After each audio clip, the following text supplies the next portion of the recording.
Hello, peoples. Is anybody here yet? Let me know, because I do not know. I do not know. So, um, you know, no one's really here yet, so I'm gonna wait for someone to show up. So, because I don't want to start talking about what I want to talk about and people show up, which no one might show up. Everyone might be going to docs tonight. I don't really know. I don't really know. Oh, cool. My shift ends in 1 minute, so I have to drive home. Oh, you're all good, brother. Like, don't worry about it. Don't worry about it. I just want somebody. I just wanted someone here to talk to. But yeah, tonight we're gonna go more low key. The last couple nights over on Doctor Arts Live have been very hectic, and I'm just wanting something where I can chill. You know what I'm saying? Uh, hey Levi, what's going on, brother? Um, here, Levi, if you want to bullshit, you can. But anyway, yeah, like I said, the past couple of lives on Doctor Arts Channel have been super fun, but very hectic, and I just want something more a little bit low key tonight. So I think that's what we're gonna do. Just low key, hang out, relax. Maybe run like an hour, hour and a half, depending on how hectic things get. All right. What's up, buddy? What's up? What's up, Ken? How are you, buddy? Oh, I'm good. I'm just rambling on about how like the last couple nights on lives have been kind of hectic, so I just wanted something chill this week. It's all I'm here for. Nice and chill. Plus, I got more control of the chat here, so I can like highlight stuff like One Eyed Cat being here. What's up, Don? Uh, Oh, hopefully, who is it? Dr. Art, maybe he'll join or something. well, he's gonna do his own live tonight. Like I was gonna be on his, but like I said, like it's been kind of hectic the last couple nights, man, or the last couple lives on Mondays. So tonight I'm just kind of trying to relax and chill. You got all your watch hours? Yeah, I got him the other day. I'm waiting until after the first to like finish signing up because I want to start my business after the first. So I want to use my business ID for all the tax stuff for it. So Seems legit. yeah, I did get my watch hour, so I'm feeling pretty good. I'm just trying to get back into the swing of things. Yeah. How was uh how's PRI? Good, actually. I So like what did you go there for? Like what was your intent? Like well I don't I mean I well, know it's a show, but I figured it was more of a trade show, so people go there to like show product, right? that's exactly what the actual floor where everybody is usually at. That's Yeah. really what that's for. It's Right. showcasing products, discussing depending on whatever you're looking for. If you're looking for a turbo or shocks or tires or Yeah. whatever, it's you're discussing the product with the people that make it and sell it. So Right. that's really the main goal of it. But for me, it's looking to make connections. I mean, and even if it's not sponsorship, I mean, like our oil rep gives us a great deal on oil, and Right. I don't even know if I need a sponsorship because it's a good enough deal on oil that I don't know if I'd ever have to pay for a sponsor or use a sponsorship. But I mean, So you just go to network. pretty much. And then this year, so we've been twice now. The first Yeah. year we just kind of get my bearings because I've never been before that ever, Right. and I've never. I don't want to say I've never heard of it, but I've never like. Paid attention to it. Yeah, I've never really got down in the dirt with it and like looked up what it was and how it worked. And this year I took 3 classes. Yeah. They have free education. I call it free. It is. I mean, you still got to pay to get in, but it's free to go in and sit to them once you're a member or whatever. So the first one I took was dumb. I should have figured it out myself, but I didn't. Yeah. It was advances in modern tuning. What's that sound like to you? You got me. What?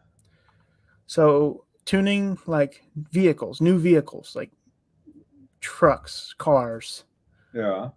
new, and then making them pass emissions. Oh, I don't do none of that. Oh, hey Don. So gotcha. I sat through an hour class. I did learn something, so like I Yeah. didn't go in there for nothing, but it was nothing I can use. Right. So I mean, it was pretty cool because they were talking about using AI to tune new cars. That's kind of neat. Yeah. Yeah, I mean, like I said, I learned something. It just wasn't useful. And I then bet you. I bet you Holly's already looking into that. Like, um, just imagine if they could slap an AI on right, one of their units. Like it actually tunes itself now, fellas. It but actually does. uh, so basically, what it was, they used HP tuners, but at least to show it to us. Yeah. Uh, it's only for Chevy and Dodge. Is only they were because Ford, I guess, uses a MAF sensor and stuff to tune, I guess, still, and GM and what was it, ANN, babe? Yeah, okay, so ANN or something. It was like I said, too complicated and not for race cars, so I didn't really care. Right. Right. Fair. But Well, the other ones you took. so the second one, what was that? It was which one was which? One was about getting sponsors or whatever, and like stuff like that. And then the other one was a Oh, your other one was like advertising. oh advertising and like running your business through social media, like learning from people who do it. Right. Don said hi. Um, Brooke said hi. So, like I said, I learned a lot more this year than I did last year, um, and I talked with some people. You know, so I'll be trying something new on my car Cool. this year. That is a new product. Well, Right. new. Right. I mean, the car came with coils, but these are from a company. Cool. Yeah, I think the guy's jaw dropped when I told him I was still using stock coils. Maybe she could probably describe his face better, but I mean, like he literally was like, "You're not joking, are you?" No, I'm not really joking. It's got stock coils from a 2001 Suburban. from the junkyard. He's like, "Where are you getting your coils from?" I'm like, "The junkyard." Yeah. I thought he was going to croak. Yeah, she's like, I don't know if you can hear her, but Oh yeah, I can hear. it was funny. Like he seriously was like, just jaw drop. Like, you're not joking. Like, you're real. I mean, people have made 1,500 on stock coils without a problem. So, Yeah. but I will say, if these are as nice as they are, they'll be like visually nice. Like they'll be nice to look at, and Right. they're about the same price as new stock ones. So, Oh. and they said they're more durable. We'll see about that. I don't know how a coil can be more durable, but I don't know. It's worth a shot. No either. I don't hear. Well, good. Cool. But I mean, as far as sponsorships, I didn't get any. Dude, I've been trying to get Max Beating Rod's attention for like weeks. And like I just can't do it. I don't know. They used to want to sponsor everybody. And I don't know. I guess maybe they're done for now. Do they Who knows? sell forged connecting rods? Yeah, they sell connecting rods, yep. I'm not wondering if that's where mine came from because there's no name on them or nothing. Because I think Yeah, they get a lot of their stuff from China, which is I was whatever. talking to this one company in China that makes connecting rods, and I was trying to see like how customizable their rods were. And to answer that question is they're not, but they have a lot of cool stuff.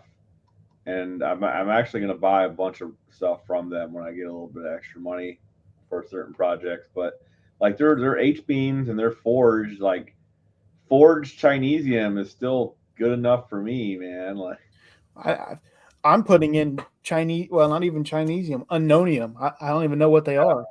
right? Literally, there's not a label on them or nothing. So they could blow up when I first put them in. I don't know. We'll see. Very cool. Dude, I'm kind of bummed out. My latest video I put up like isn't doing good at all, and like I expected it to. So it's kind of like it hit my ego really hard.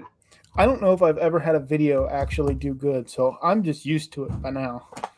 Yeah, Like, usually it's under 70 views if it's not about racing. See, we're not the Right. only one who watches our flipping cat. What? I'm watching a. well, like, dude, I had this video. I don't remember what video it was, but like, it did really bad. I'm like, okay, this video is not gonna do good. And then like 4 days later, it like took off like a rocket ship for like no reason. So like, I'm hoping this one does the same thing. It just takes Oh. off. Wash. I thought you said watching.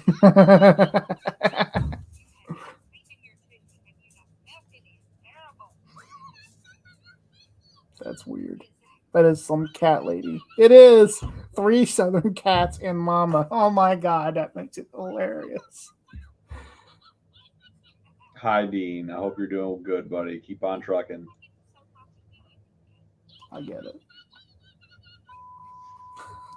No, that's where Pearl's at.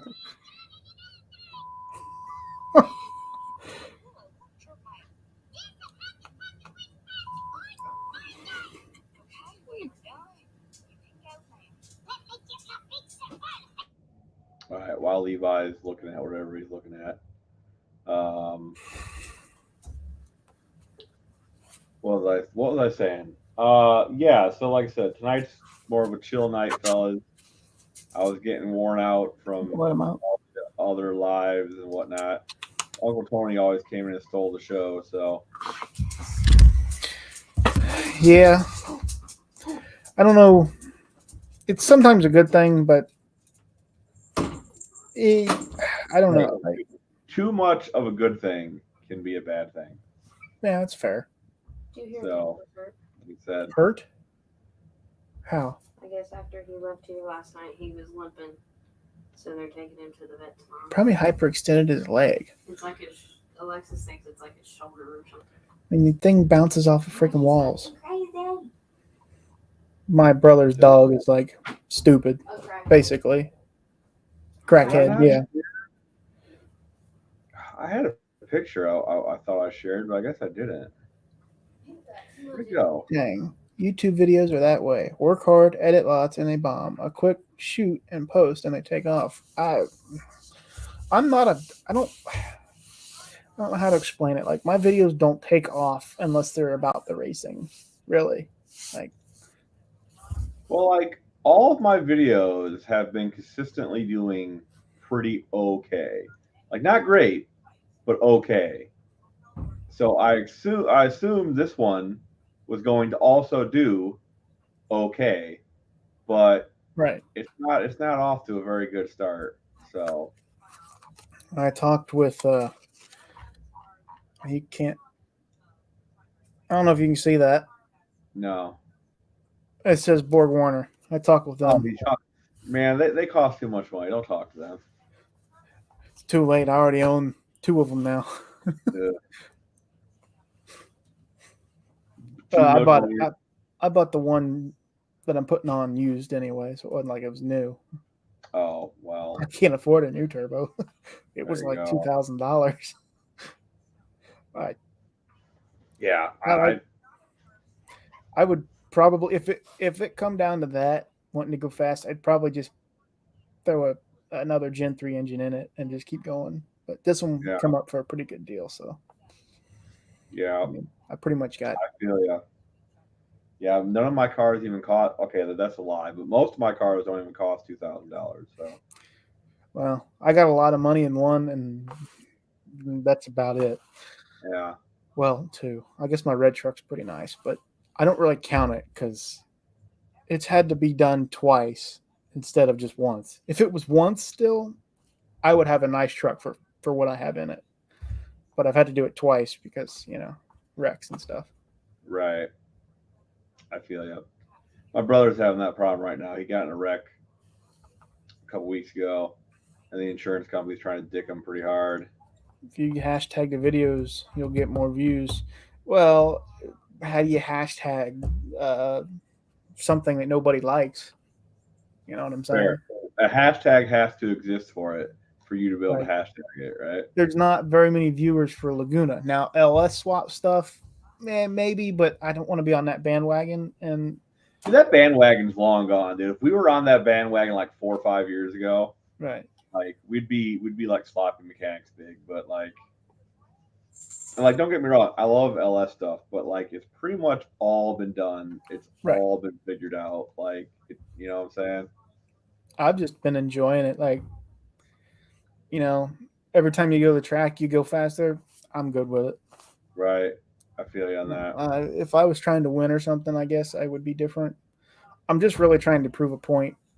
Now I'm really getting past that, though.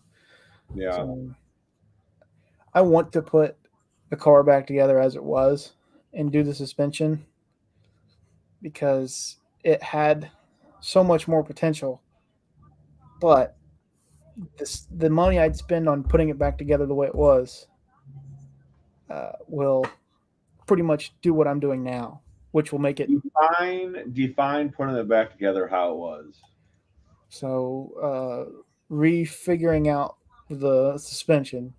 So trying to figure out instant center. I don't know how I'm going to do that. I've been talking on some S3 73 to 77 pages about the instant center and stuff. I've seen a couple ideas that might work, but most of the cars on there, they don't understand the power that we're putting down. Like a lot of these guys are bracket racers, and there's nothing. I'm a bracket racer, but they don't understand this kind of power because they've never had it. Yeah. Before 2005, really, this kind of power wasn't really obtainable by the blue collar person. I mean, to push 800 horsepower this easily with good sensors, a good ECU, just my opinion, but I mean, guys could do it, right? But they're building like 600 cubic inch big blocks and shit, I mean, turbo stuff has been around since the early 90s, like with LSs and stuff. Yeah, but like the problem turbo is, kind of stuff, it's never been blue collar where people that, don't make $200,000 a year putting cars together. Yeah, thank God for China, man. Right. And then doing the every nano turbo. I've had a lot of help with my car. I mean, there's a lot of things on the car that either didn't cost me a lot because they were used and abused and leftovers, or someone was just getting rid of it and gave it to me. So like the car was put together. Like I tell people, I built the car when I was making $20,000 a year. Yeah. Granted, I didn't have any bills, but still, you can't throw. I mean, I was still going to work, and so like when people say like money's an option or money's the problem, like I point at my car, it's like you just got to put the work in.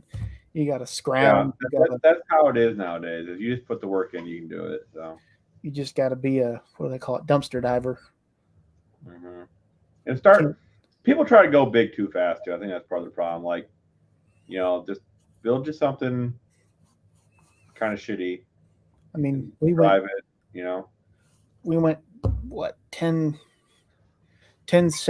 on with in a 4,000 pound car with $8-ish grand. Yeah. I mean, and that's pushing it. That's including body panels, some of my labor. So right. I'm pushing the number a little bit higher, but you could go tens for $5,000 in a whole car without a doubt. Well, I mean, look at 8x8s, man. Right. Like 8x8s is kind of every time people talk about going fast, I'm like, you don't gotta spend a lot of money to go fast. 8x8s, man, $8,000 for 8-second car. Like you can do it. You just gotta be smart about it. Well, and then a lot of people I think you could do you could do 8s for less than that, probably. Oh, well, probably, yeah. Especially nowadays, because there's a lot of used turbos on the market that make better power than probably what he was. I don't know what he was used, but I don't know the build. I think it was this Gen 2 78, 75. No, it was. It was bigger than that. It was bigger. Man, I don't remember. I don't remember what he used. Like, what's a 78, 75 cost? $300. Oh, okay. Well, I was thinking, I mean, my S480, which is rated for 1200, was 700. So He might have been using. He might have been using that. He might have been using that same turbo. I don't remember. I can go find out real quick. Hold on. I mean, then again, you could use two 78, 75s and make, double the power, right? So Yeah. there's different ways of doing everything. Oh. I try not to tell people that there's one way to do something, because there's really not. Oh yeah. There's a lot of ways to skin a cat. Like, I could have went way faster than what I've gone now if I picked a lighter car. That's just the truth. But it wasn't what I wanted, so it doesn't matter. Right. So a lot of people are like, Okay. "Why don't you buy a Fox body?" It's like, I don't like them. They're ugly. Well, Fox bodies are not ugly. As many as I've seen, they're ugly. Look, I mean, see, in general, they're not, but like, I've seen too many of them with LS swaps to not be ugly. Look, here's the thing, okay? You think they're ugly when you're young, and then when you grow up and mature a little bit, you're like, yeah, they're not that bad. They look All right. fine. They look fine. It's the fact that I've seen. It's like, you ever ate a food so many times that you get sick of it? Yes. It's the same thing. Just like tired of seeing people do it. Like, oh, mine's a blue Fox body. Well, which blue one? There's 30,000 blue ones. I like mine. I got one. It's a 4i. It's two-tone. It's like orange and red. I will say the 4i ones look better. I like seeing. Is it called a Capri? What? Like the longer version of a Mustang. Oh yeah, I know what you're talking about. Yeah. I think it's called a Capri. I'm not 100% sure. Anyway, they look kind of cool. Scott's here. Devin Mopar's here. Hi. Wendy's here. Hi, Wendy. It was an S475 he used. Okay, so roughly 800-900, probably wheel power. I don't know, maybe 1,000. I don't know how much that 5 millimeters gets you, but depending on the wheel, if it was a billet wheel, you could. I mean, again, it's all because the wheel in my car is Chinesium. Like, it came straight from China. Granted, the turbo was built in a chicken coop, but still, its parts came from China. Right. So, yeah, too many variables. Wendy's funny. Look, I'm sticking with my big. Oh, and you keep it big. Yeah. I don't know what you all are into, but my lord, I think I found it out. But yeah, like I said, I always tell people, man, you don't gotta spend a lot of money to go fast. So the only thing that I can tell people is do things nicely. Like, I see a lot of people like, you could do it this much cheaper. It's like, yeah, but then you'll have problems. Like buying cheap Amazon sensors. Don't do that. Don't do that. Is at the price, because I'm local to Brandon Dollar, Low Dollar Motorsports. Oh yeah, I use them. Yeah, Low Dollar is great. Yeah. That's what I tell everybody. Use. They're priced very reasonably. I've had phone calls with him. He lives 20 minutes from me. I've been to his house. He's given me stuff. He's super helpful. And like, when you buy an Amazon sensor from some guy in China, they don't care about you. They just want the dollar amount you're giving them. Right. Where Brandon really does care about his customers. And if anybody asks, that's where I send them, because, again, priced correctly, and he treats everybody very well. Levi, I ran into a problem the other day. Uh-oh. So I want to build a big block Mopower turbo, right? You ruined You ruined what you said before you said all of it. You started off wrong. That's Why the is that? problem. Why is that? You said Mopar and turbo. Yeah. Anyway, They don't mix well. let me get to my point, all right? So I've been throwing this combination around in my head for a while, right? And you Right. don't really see a lot of it. And I don't know if that's because big block Mopars are just for boomers and like they don't like turbos. I don't know what the deal is, but I got it in my head. That's what I want to do. So I started looking at big blocks, and apparently the 440s are kind of weak because reasons. Like no one can tell me why, but 440s have problems. I'm like, okay, don't use a 440. Right. And then I was like, then someone said, well, use a 400 because 400s are stronger. I was like, okay, I'll use a 400. And then someone told me, better yet, get a 400. There's like a certain casting of a 400. It's like a harsh weather casting or a cold weather casting. It's supposed to be have thicker mains and shit. I'm like, okay, cool. I'm gonna use that. And then I was like, I want to make around 800 horsepower. They're like, oh, if you want to make that much power, you gotta go to like an aftermarket block. And I'm like, okay, well, how much is the regular 400 block worth? Like, is 500 horsepower okay? They're like, yeah, probably. I'm like, well, what about this other block? How much is the one that you told me was better? The cold casting weather, the cold weather cast. How much is it good for? Is it's not good for 800? So how much is it? 50 Right. horsepower? Nobody can tell me, right? So it's like It it sounds bothers like, me because nobody fucking seems to know. it sounds like you're running into the whole 302 thing. Yeah, Literally everybody 499 horsepower. That's it. that's That's it. cut off. Yeah, No more. I split every block I've ever tried it on, and yeah. here they're putting a carburetor where they've got it so out of tune, probably rich or lean, and they have no idea. I don't know. And I believe the 302 thing because I mean I've seen the pictures. Those fuckers literally do split in half. So like I believe it. I've never seen an LS split in half. You know what I'm saying? right, but I'm saying So like literally people were like, I swear I hear people all that it's 500. That is it. It's like so not 501.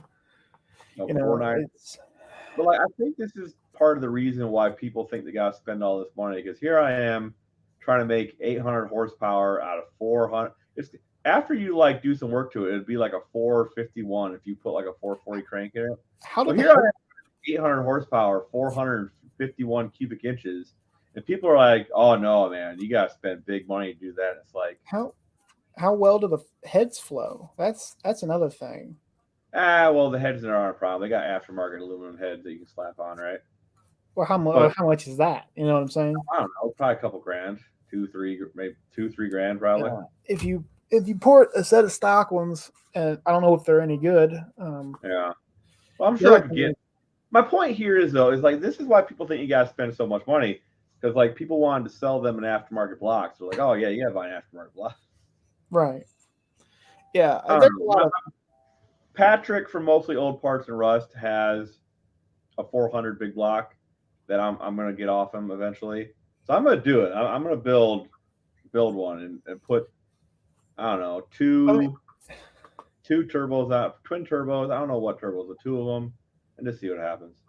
I want him like I want and I'm glad you said it, Patrick. I want him to sit down and go over the car and do Yeah. it right.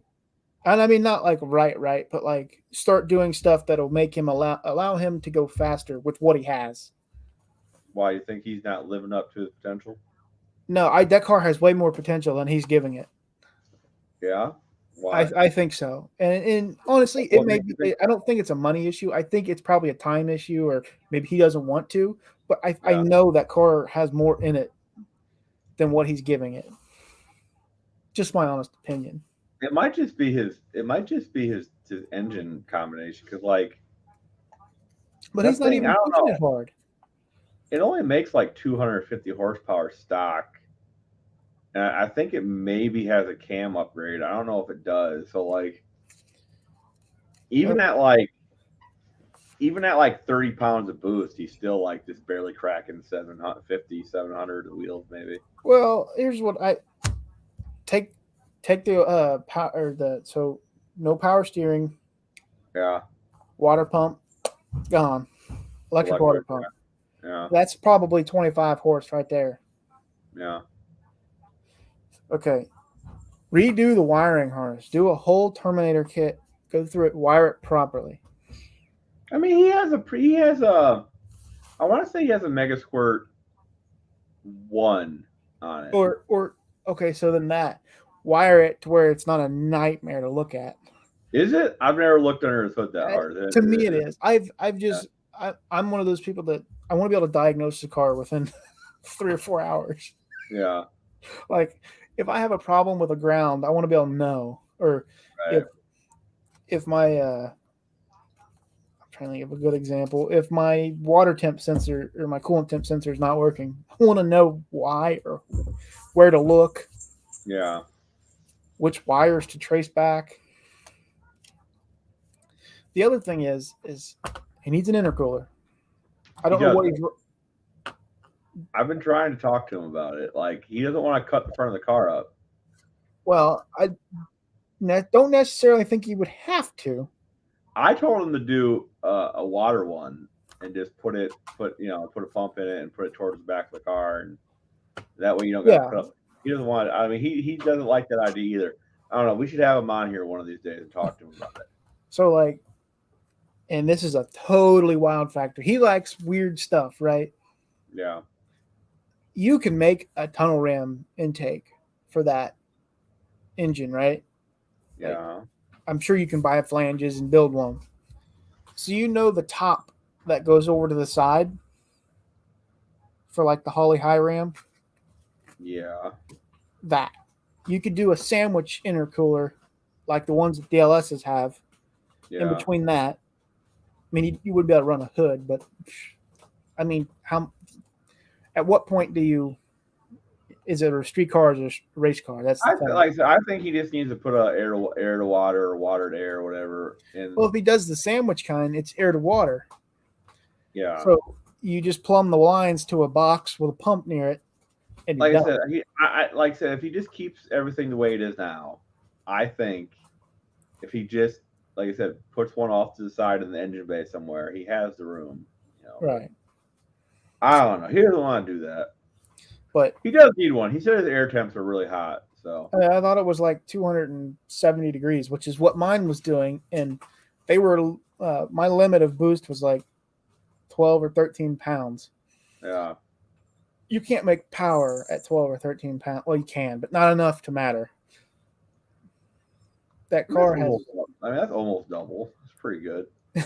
Well, I guess, yeah. But the thing is like that car's got so much more potential than what he's doing. And he's got trans brake. He won't use a trans brake. Why not? And that right there alone is worth 410. Wait, he's foot braking it the whole time? Yeah. Why is he not using a trans brake? I have no idea. Braking it? I don't know. But here's the deal. If it breaks, then you need to fix that better and then run it again. Because like I said, you're losing 4/10 at least. At least. Often not using a trans brake. I've been trying to get him to think about switching over to the stock LS computer. Because it has a bit more tunability than an old Mega Squirt 1 or Micro Squirt 1 or whatever the fuck he's using. I don't know what that cost. What? The stock ECU, like out of an LS. Where it cost that much? It's like $35 at the junkyard. Well, how much to tune it? Don't you got to buy HP tuners and all that? No, you don't got to do that anymore. There's a guy that hacked it, and he's been adding a whole bunch of custom code to it, giving it more functionality. Yeah, maybe that's possible. I just know that like the wiring bugs me because I can't help like it's so different than every other ECU in the world. Like, yeah, you can't control. I don't even know if he's able to control a boost ramp, so it's just wastegate. I think it is just wastegate. So now I can't add CO2 to it. I can't add any more boost to it, so you don't go any faster than whatever's in that gate. Which typically, I don't know what 20 pounds max you could probably fit in one. So I mean, he might not be running gate. He might just be letting it eat as much boost as it can make. but then I don't again, you got I don't know what turbo's on there, but that Well, he had a GT45. He now has a 7875. there's so many more things that could make that car. That car could be in the nines if he just put some time into it. Yeah, he's very short on time. Which I get. I'm there too, so I don't blame him for not doing it. He's a super busy guy. But I think I wish he would understand that if he did a few things, I mean, the car would get substantially faster. Like, he lives 50 miles away from me, and he was busy so much this year. I couldn't find time for us to like hang out and bullshit. So right. It is That what means it is. I'm probably 350 miles from you. Yeah, probably. I don't know how many miles away I am from them. Well, here, I'll look it up. Because I honestly don't know. Chat is really quiet tonight. Y'all need to talk more. I'm supposed to interact with y'all. So if you're 50 from him, I'm Mhm. 132 away from him. So you're about 180 away from me. That's not bad. That's like 3 hours. Well, 3 hours is to where he is at. So All right, it's like 4 hours. yeah, it's probably like 4, I would say. What was I going to say?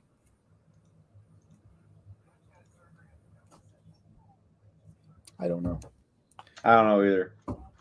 How, I do know that I would like to start racing, but the Ranger is not it. I can't fit in it well enough to race it. So we'll see. I don't know. I gotta build something. build that Fox body. That is the plan this summer. I'm putting a new floor pan in it, and new floor pan, torque boxes. I think that's it. I think that's all I'm really doing to it. Like, not new torque boxes, but like the reinforcement ones I got. I don't know how much you're willing to spend, but I know that you can buy adjustable torque boxes for them pretty cheap. Yeah. And then you got a pretty much a best no prep car in the world, I guess, according to the internet. From what I hear, but I don't know. I got a 3rd gen Camaro. I'm putting that K series Honda in. That would be fun. So yeah, that will be fun. So that's kind of like one of the next bigger projects we're gonna tackle. Go ahead. No, I know. Go for it. That's a heavy car though. I mean, I would say it's 3,500 pounds. I don't know what the gross weight on those is. What I do know is that I can put it on a diet plan and get it down pretty light. So Well, of course. Yeah. Sawzall for life. So that's no big deal. But like, I got the adapter plate. It was like $1,200, but I found some guy sold me one used for like $600. Came with the starter and everything. Yeah, that's probably. But the only thing I noticed about it is the K series is kind of like at a slant when it's sitting in the car. So like the oil pan's flat when it's at a slant. Right. And looking at the transmission adapter, it's gonna want to keep the engine like straight up and down for the transmission to be straight. Is that a So bad I'm not really sure if I want to do there, but I'll figure it out. But looks like Dr. Art's got about 12 people watching. We have 11, so go us. He's watching, or he's with Jed, it looks like. What? Jed? That motherfucker? Jed Scott. Yeah, I know that motherfucker. Why ain't he on mine? I'm gonna give him so much shit. I'm gonna give him so much shit. I figured we were all going to get on one to, because I was going to try and get some more. And my other thing was, I wonder how many. That would be nice. The whatever the monthly price is to get your watch hours. Like, do I have to initiate the stream for that to work, or can I just hop in somebody's? Dude, I have no idea. Dr. Art would be the one to ask Right. that question. I think he gets a lot of watch hours from it. I'm not 100% sure. Because the last live we did that I was on with him, I mean, it bumped me up like 10 or 15 watch hours in just that one live. So Yeah, like I think he's getting like I think he got 100 off that first one. We like 100 watch hours off that first one we did. well, that would be nice. Yeah. All I need, I think, hang on. Hopefully it doesn't change. I need more watch hours, really. But Gotta make more content, man. When's the last time you made a video? ooh, let's see here.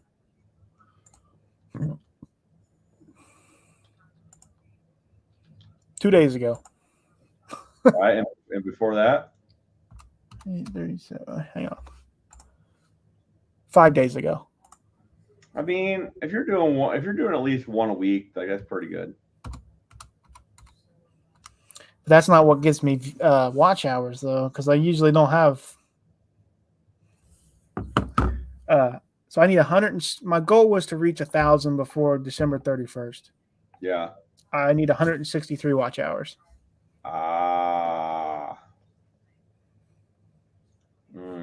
Well. Too addicting and expensive, but sure would be fun.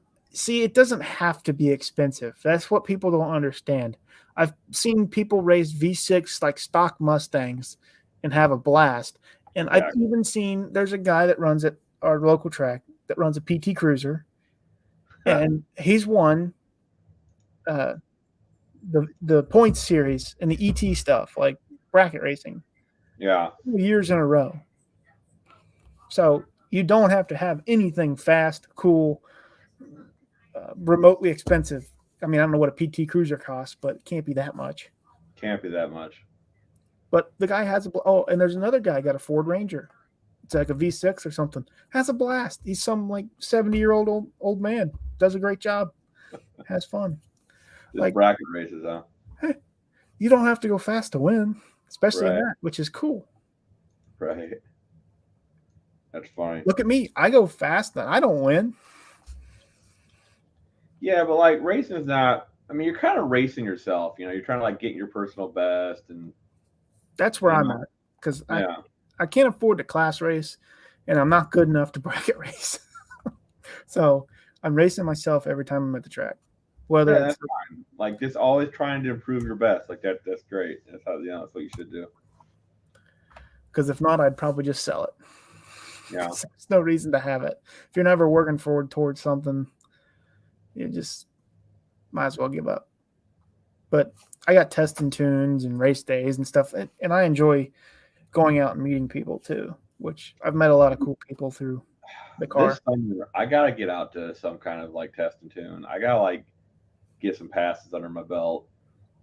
Like I hate to say it, but I don't know if I'm really a racer. I think I don't know if I like tinkering more because like I really like tinkering, but like maybe I like racing. I haven't really done it to like know. So I You don't could know. be like a Tony, I guess. I mean, Yeah.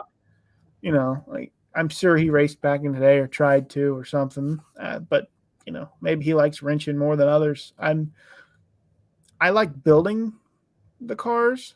Yeah. I don't like perfecting them that much, and I like racing them. So like I'm in opposite ends. I like building them and I like racing them, but I don't like making them go faster. That's my problem. I don't know, man. I just like I just like putting stuff together and making it work. Like it makes me feel it's like a big puzzle, you know? Right. Like I like the fabrication side of things, like putting my quarter panels on. That was fun to me. Doing the floors, I was one of the most. I mean, it's ugly, but it was fun to me. Doing a cage, fun. Doing, what else? The firewall, that was enjoyable. Oh, Don English here. Don's going to be all kinds of fast next year. He's going to have him a nice Cope transmission all ready to rock and roll, man. A big block. Yeah. Put a big old shot of NOS on that thing. Get it really moving. That's why Transmission can take it, so like you're good. I'm surprised there's not that. I don't. And maybe I'm wrong. There's not that many people running nitrous at the No Name Nationals. You know, you're right because it seems like the majority of them guys are more nitrous guys than they are like boost guys. So Because like the only one that I can think of was that S10 from I think Square Body's Garage or something like that. yeah, And I'm not even 100% sure. Doesn't is it Redbeard Racing? Doesn't he spray it or Does can he? spray it? I'm not I sure. don't know. I I thought he didn't did. think he did. I thought that shit was all motor they had. It could be. I Very don't well know. could be. I don't know. I have no idea. Then that means there's only one that I know of then. Like, Give him any ideas, please. That's 8 fine. barrels instead of just 5. That'll help. yeah.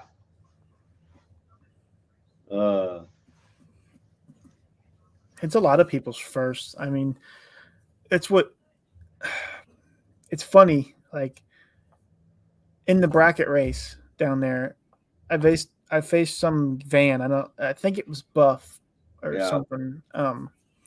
Anyway, his reaction time was like 1.000 something. One full second, not like, it took him 1 second to after the green was lit to go. So like, and you're supposed to like go when the ball before the green goes out. That's when you're supposed to hit it, right? It depends. It really does. So like, depends on the car's rollout. Like, if your car reacts faster than mine, you want to leave later than me. But if my car reacts slower than yours, I want to react before you do. Yeah. Like my car, I got a delay in the button, not on purpose, but it does, and so I got to program my mind to do it when it needs to happen and not when I feel like it should happen. Like, which hopefully that'll be gone this year, but we'll see. I like that the event is getting a lot of people on the drag strip for the first time, which is Right. kind of weird, right? Because like, why do a bunch of people that have never been on the drag strip know about a racing event? So that's kind of odd how like it spread like it did. Well, it's not really a racing event, really. I mean, I don't. I mean, the only thing that I perceive as a racing event is the 28-10-5 thing. Right. Well, the way I look at it, is, I like to call it baby's first drag race. Right. Which I think we should lean into more. It'd be nice if like we got like a lot of more wet behind the ears kind of people. And I don't know. I hope it keeps growing. Yeah. But at the same time, I think if this year grows as much as it did this year, there's not going to be much space left at this track. Right. If we say if you're not growing, you're dying, right? So right. Well, and another thing is, I think that it's got a lot of slack, or it's what am I going to say? I can't think of the words now. Well, use a bunch of small words that mean the word you're trying to think of. That's what I try to do. There's been a lot of drama There's involved with the No Name Nationals. There's not, or there is. There has been, and there's no reason for it.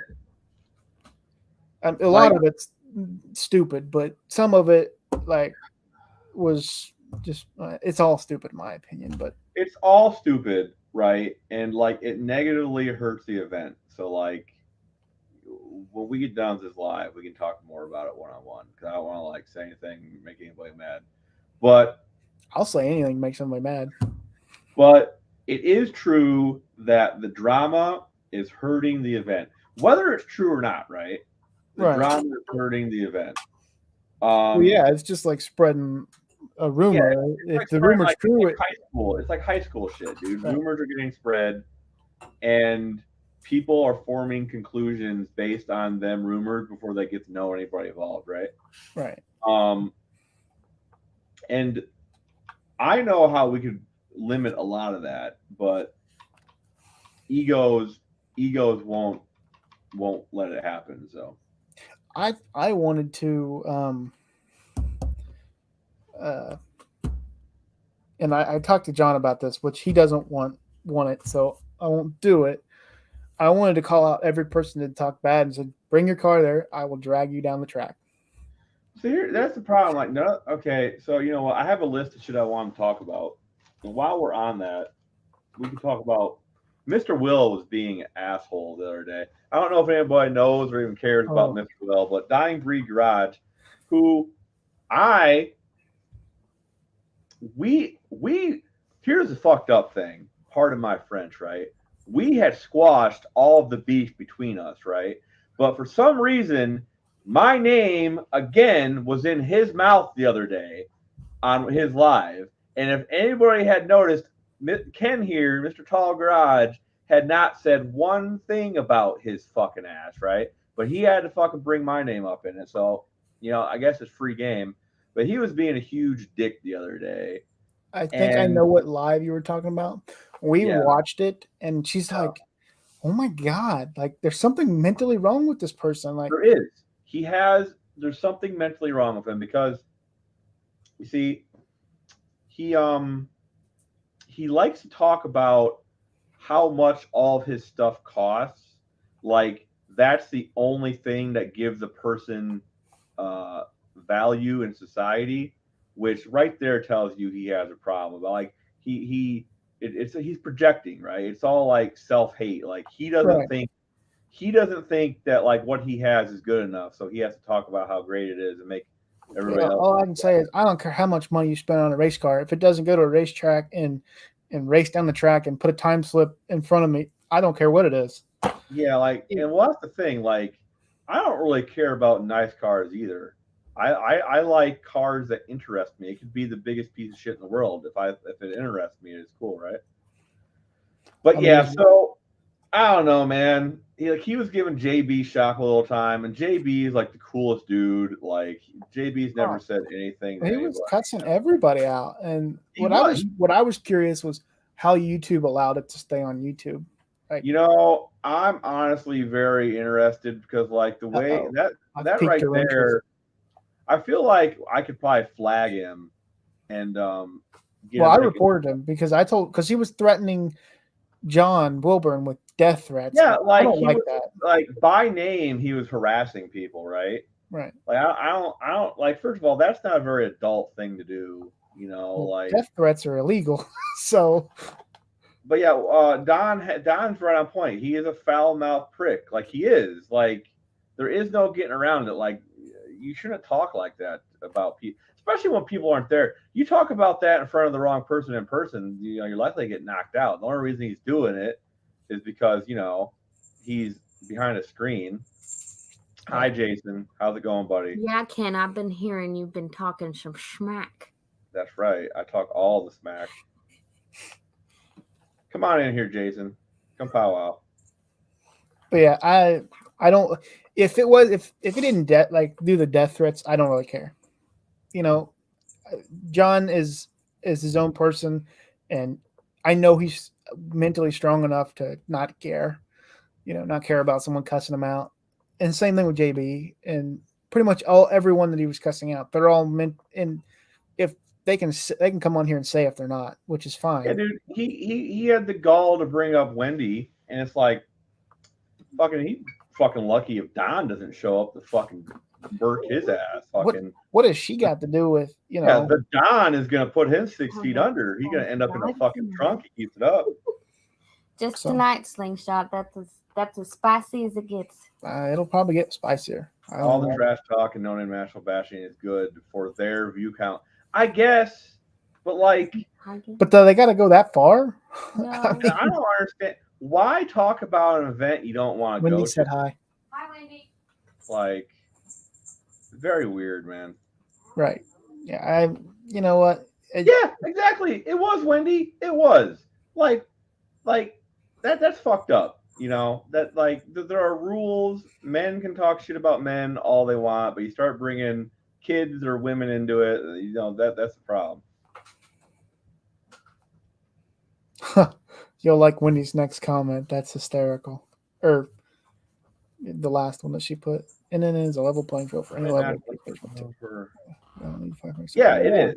It is like in the 500 sub. Like honestly, 500 subs is not hard to get. Like it really isn't. Anybody With the can right do it. Look mind, at me. I like- did it. That's my point. Okay, like I was in debate class when I was younger, and like which doesn't really say a whole lot, but like there are rules. You don't interact with people, okay, that are having bad faith like that. It's bad faith. You can't cuss at me to get in a debate with you, and then when I refuse, say, "Well, that's why I'm right and he's wrong." No, you just cussed it. You just cussed me out, man. That's not how that works. Don's comment works really good too. Sounds like a spicy. Yeah, it's spicy. It's spicy. You could call it that. I don't know. We're just Right. being honest. It is. It's just wrong. I mean, I don't. It would be. She would beat the poop out of that guy. I mean, talking about Wendy and beating up people. Funny how, yeah, he does. Dude, John lives rent free in all these guys' heads, which is good and bad, right? Because like I like John personally. I like John personally, but there is something about John's personality. I don't know what it is exactly, but it seems to rub people the wrong way, which is not good when you're the face of an event. You know, it can't really be helped, but it's not good. It's not good. I got his cell phone number, and I talk to him occasionally. You know, Oh yeah, me and him talk. We talk about Uncle Brian. We talk about Mr. Will. You know, I heard he got kind of like blown off the face of the map. Time to Photoshop someone's head onto a porta potty, like the dude, and it was all over that Rich 220 guy, which I'm not even gonna get started on that guy because that guy has his own problems and he can't really defend himself. So I'm not gonna talk bad about him. So, what was his problem though? I still never figured that out. All right. Well, I don't really understand either because this Rich guy had just recently been on one of JB's lives, so him and JB were cool. Right. And he had just recently talked to John, so him and John were cool. But Mr. Will just wanted to start shit. So but anyway, that's enough time dedicated to that asshole. Moving on. Right. Moving on. I see Jason never fucking came in here, the pussy. He's probably on whatchamacallits. He probably is. No, I don't see him on here. Well, he's not. Okay. I was gonna give him all kinds of shit. Do you have a YouTube Premium? No. I'm curious as how it works. I bought it. I know how like it functions, but like as far as viewership. Hey, how long you been down there? You see me in the studio? I was going. Oh, okay. Dude, honestly, I'm not going to be on here long because everything's just stressed out this week. I'm going to Mexico like dark 30 Wednesday morning. We're trying to get shit packed. My daughter's getting married down there. And this has been a stressful week, so please just come back. Yeah. And like put like one of them Apple AirTags on her person. So like if someone tries to like grab her, you know. Yeah. It's wild. I wouldn't go to Mexico. It's wild down there, man. Fuck all that. Yeah. Well, I mean, where we're going, they guard it pretty well. We're down, south of Cancun, so it's not okay. Like you don't want to be in Cancun proper, but south of there, and like you just stay on the resort. Like it's all inclusive. Like I'd got everything I need there. And ooh, you're going somewhere nice, huh? Oh yeah. Man, good. It's been too cold up here, dude. So get down there and get some sun. I was just out there, because I drive that Dodge. I was plugging the block heater in and stuff. I'm like, holy moly, it's cold already, dude. It's frozen out cold. Yeah, I'm jealous. I want to go to Mexico. Yeah, it's just at least get out of the cold. It's stressful when you're trying to get and my wife gets real anxious about flying and all that shit. So we're like, sounds like mine. Yeah, it's like, and I'm like, finally, I'm just like, okay, look, we got about half our shit packed. Right. I need to go decompress because I got to go to work still tomorrow. So, Slingshot. Oh, go ahead, Ken. I was just gonna say congratulations on the happy occasion. You know, Thank you. Thank Right. you. Yeah, it'll be a good time. Yeah. Yep. That's my second daughter that's getting married. So we got one more girl and my boy. So hi, Wendy. Yeah, don't worry about Wendy. She can hold her own. Slingshot. I enjoyed PRI. I don't know if you were there or something. Maybe that's why you're asking. Yeah, I wanted to go, but like I said, with everything that's going on, it's just no way. Oh, Ken, I forgot to mention. I met up with Jeff Two Axe. oh, Yeah. he And, was- That's what cool. was Jason Falk? I don't remember his YouTube channel name. Oh, He's part of the Rabid Transit stuff. yeah, that is Rabbit Transit. Yeah, Is it? J-Bo. Okay. yeah. Okay. I think that's his channel, J-Bo. I always get them mixed up. cool. Plus, there's I haven't way talked too to many Jeff in a Jasons. while. I need to call Jeff and bother him.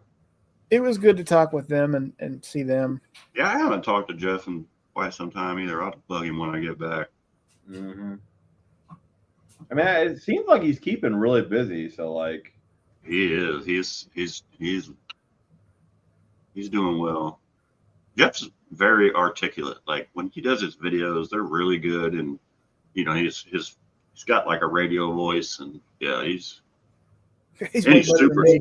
he's super smart too. I mean, he's a real intelligent, super nice guy. he posts too much. It makes me feel inadequate. His videos he's always got something good to put out, and I'm like, Mm. my life is so scattered. I can't even put one video together. Yeah, I'm like you. I'm all over the place. Like It took me almost 2 weeks to post a video that the actual work involved took me an Yeah. hour, yeah, but it was spread out over those 2 weeks, so I couldn't do the whole video. yeah. That's I have that you know, same problem. we've been planning this for a year now, and it's consumed a lot of my time. And then of course holidays are coming. As soon as I get back, it's Christmas, so it's like Yeah, it's gonna be hectic for you. yeah, it's like so you guys probably won't see me on a live until after Christmas. So That's why we should all be with our families or friends exactly. or enjoying our Christmas, even if we're alone. Yeah, exactly. Yeah, everybody should be taking the time to just chill, you know. Right. Yup. Plus, it's so dang cold out. I don't want to go out in the garage and do anything. Dude. I got my little room like set up. Did you get your little clean room set up? Yeah. Yeah, and like I got my heater going, and it's still fuck, man, it's cold. Yeah. Dude, I It's watched better that. than nothing, but I watched that video where you built that exhaust manifold for the Iron Duke. That's pretty sweet. That Schedule 40 pipe is pretty sweet. dude, I it like came together. It came together like How I'm how really- did you weld it? Did you weld it with a TIG or a MIG or? well. I just tacked it together, and then I'm waiting on the filler rod. I'm gonna try to take it up. Okay, gotcha. But yeah, like I said, and the next one I want to do out of stainless because I got that Schedule 40 in stainless. Yeah. So I'll just get another flange made in stainless, and then it'll be stainless, and it'll look great. So, Yeah. but yeah, as a one-off, like I said, it came together. Like it was cheap too. It came together really easy. So I'm happy with it. I'll be having a Gen 448 and a 6L90E for sale soon. So if you know Why anybody you- needs one, Why are you selling the 6L90? what's that?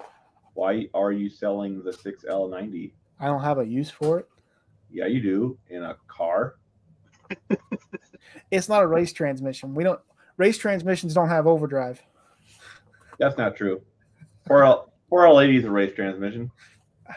I see if I do that, then I'll force myself to make the car really nice to do drag and drives, and I don't want to do that.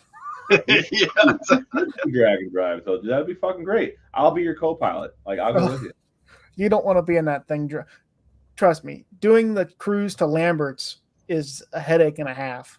Well, that's why you get like the headsets with like the noise reduction. Yeah, like, noise canceling, yeah. Yeah, you haven't rode in the passenger seat of the Ranger, right, where the fender exit is. Okay. Yeah, where the pipe comes out. Yeah, you have no. But I I don't know. If I would do that, I would just build a specific car because I don't know. But that, and I have a little bit too much money in the van to do that. Is that what that's out of? Is a van? Yeah. Gotcha. Yeah, it's a I don't know, 2013 cargo van. Okay. I wish somebody I knew was doing a Is that drag the one drive. that got wrecked, or was that that was a truck, wasn't it? I don't know if I've ever posted it. So Maybe I'm thinking of something else. I'm sorry. I mean, I got a Duramax truck that I bought in That's the one I'm fiction. thinking of. A white one, maybe lighter colored one. I don't know. It's a murder van.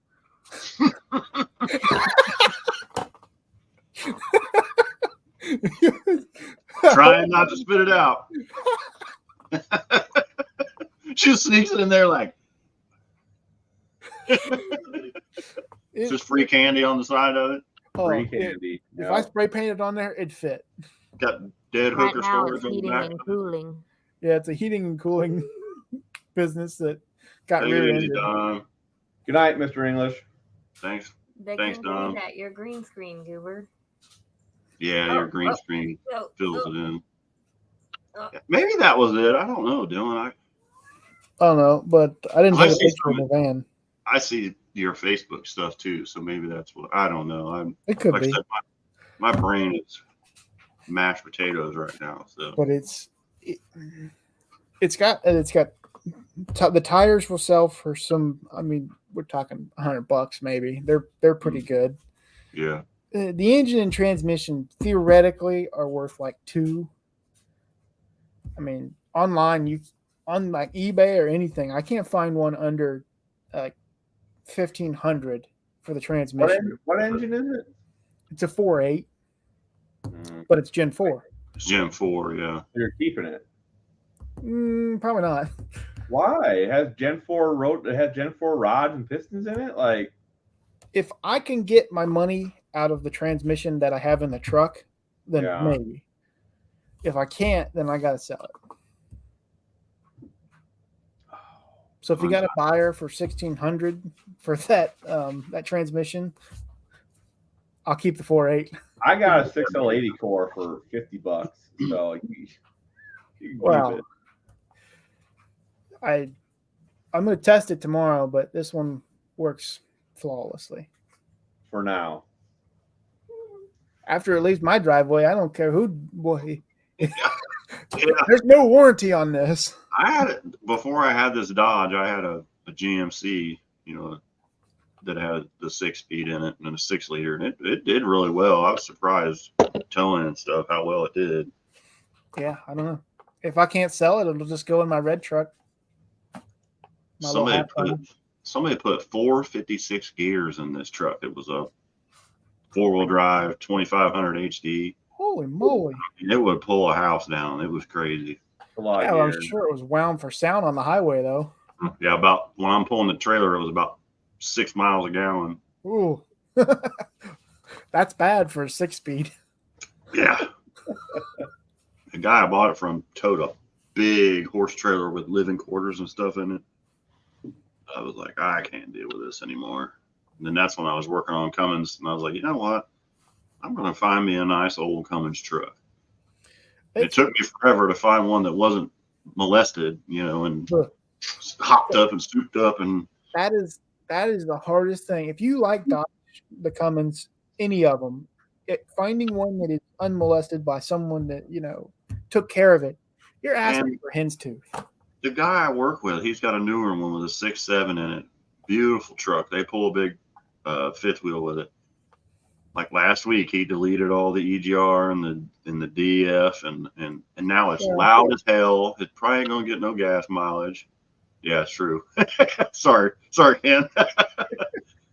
Dude, if the EPA shows up at my house, it's all your fault, dude. Well, they didn't do it at my house. They didn't do it at my shop. They didn't do it at Ken's. It was their own deal. They can come look at mine. I mean, they just put a straight pipe on it. That's all they did. Which is really really weird because I didn't realize it. Those trucks don't even have a muffler. They have the sit trap and then the DEF. You know, The garbage. yeah, it's weird. Golly, it's so loud now. I'm like, dude, and it's got to kill me. If you own a Cummins or Power Stroke, I don't know about Chevy. I think they do it too. I know the exact plant where every catalytic converter is on that come from those trucks. I know where that was made. For the DEF, yeah. Well, I mean, they all have DEF and you know, they all regen and all that stuff. So Yeah, the catalytic converters come from Mooresville, North Carolina. oh, okay. I don't know. So it was they told me it was some year point from up, like 2010 up or Yeah. whatever it was. I don't remember, but Yeah, so Dodge started doing it in 2007. So I was looking for a 2006, you know, low miles, non-molested. It took me forever. And I mean, I paid dearly for it, but everybody that sees that truck, they want that truck. And I'm like, no, no. It cost me $100 and something thousand now to probably replace it, you know, right. a newer one. Well, that's what my Duramax that I bought. It was wrecked, but everything was straight except the front frame horn. So like it didn't mess with any of the upper and lower control arms or nothing. Yeah. So like bend that back out and put the brackets on and everything, and I'm gonna have a truck that I got $3 or $4 grand in that's worth $9. Oh yeah, well I mean that engine alone is right. They're worth so much money. And I'll use it. It's not like you buying something to fix it and make a couple dollars on. I wanted one. That's yeah. I drive it back and forth to work. I tow with it. It's going to be my work truck, you know, beginning of the year when I start my business. And yeah. And this one's not like super pretty, but it's from Florida and it's pretty rust free. Mine was from up north in Maine, believe it or not, and it is not rusty. Like you get one here in Ohio, and holy moly, God. crap out. You know? Ken knows what I'm talking about. Buying a vehicle from above the Rust Belt is like a nightmare. Yeah. Vehicle. Hey, dude, imagine living in the Rust Belt though. That's the real kicker, dude. You see some shit. We do. Like I went to buy. It was like Ken lives right in the midst of I'm on the outer band of it. I went to buy a 90s. It was one of the front wheel drive Dodge cars. I want to say it was a Daytona. Yeah, it was like an 89 or a 90 Daytona. And I was gonna buy it because somebody makes a kit to put a rear end in the back, like a cradle. Then you can put like a J3 Hemi in the front of it. Rear conversion, yeah. Yeah. And so I was like, cool. It was like $500. I'm like, dope. I was on my way to get it. The dude called me. He's like, yeah, we went to pull it out of the spot it was in, and it kind of ripped in half. Oh, gosh. I was like, well, I'm going to turn around and go back home, man. Thanks. I had a buddy that drove a what was it, Pontiac Sunfire or something like that. It's whatever the Cavalier version of Pontiac. Had it for almost since new. And he left work before I did. That was the Sunfire. We had one of those. My oldest daughter drove it. He got about halfway we live in the same town, but anyway, he got halfway to town, and I guess somehow the rear end came out from beneath the car, like the independent suspension come out from beneath the car, and he's sitting on the side of the road. What's up, Art? I come by an hour later, and that's what I see. And nobody's around. I'm like, what on earth? Did he die? Yeah, what? Is he in the hospital? Yeah, where did he go? So I shot him a text. I'm like, hey, are you okay? Like, you do realize your car's on the side of the road, right? Now, to be fair, like if it's a front wheel drive car and the rear end comes out, you just James Bond it and keep going, right? I don't know if I would, but it's probably possible. He's like, Now, see, I wanted a small, chill live, and now here we are with a big live again. Like I can't. You're just a magnet for activity. Ken. I can't win, man.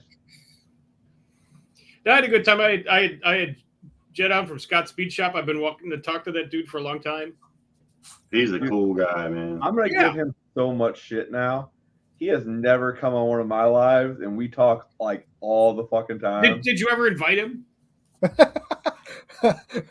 No. Okay.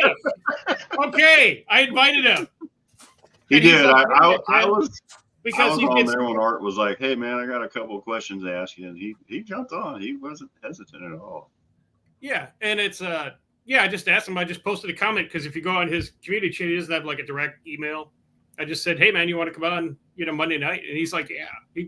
He gets bad Wi-Fi in the barn, but he just used his phone and it was fine.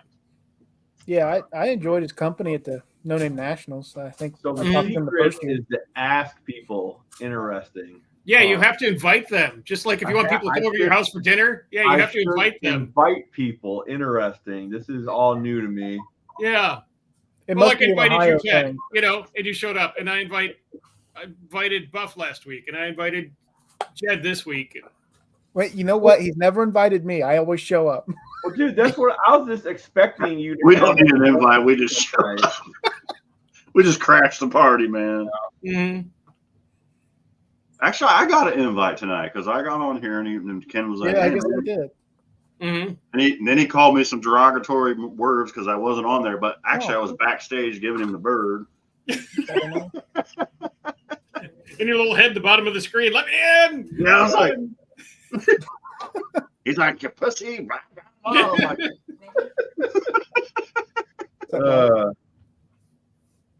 Yeah, but I'm just like I said, I'm super stressed right now. So I'm going to Mexico Wednesday. Art, my daughter's getting married down Yeah.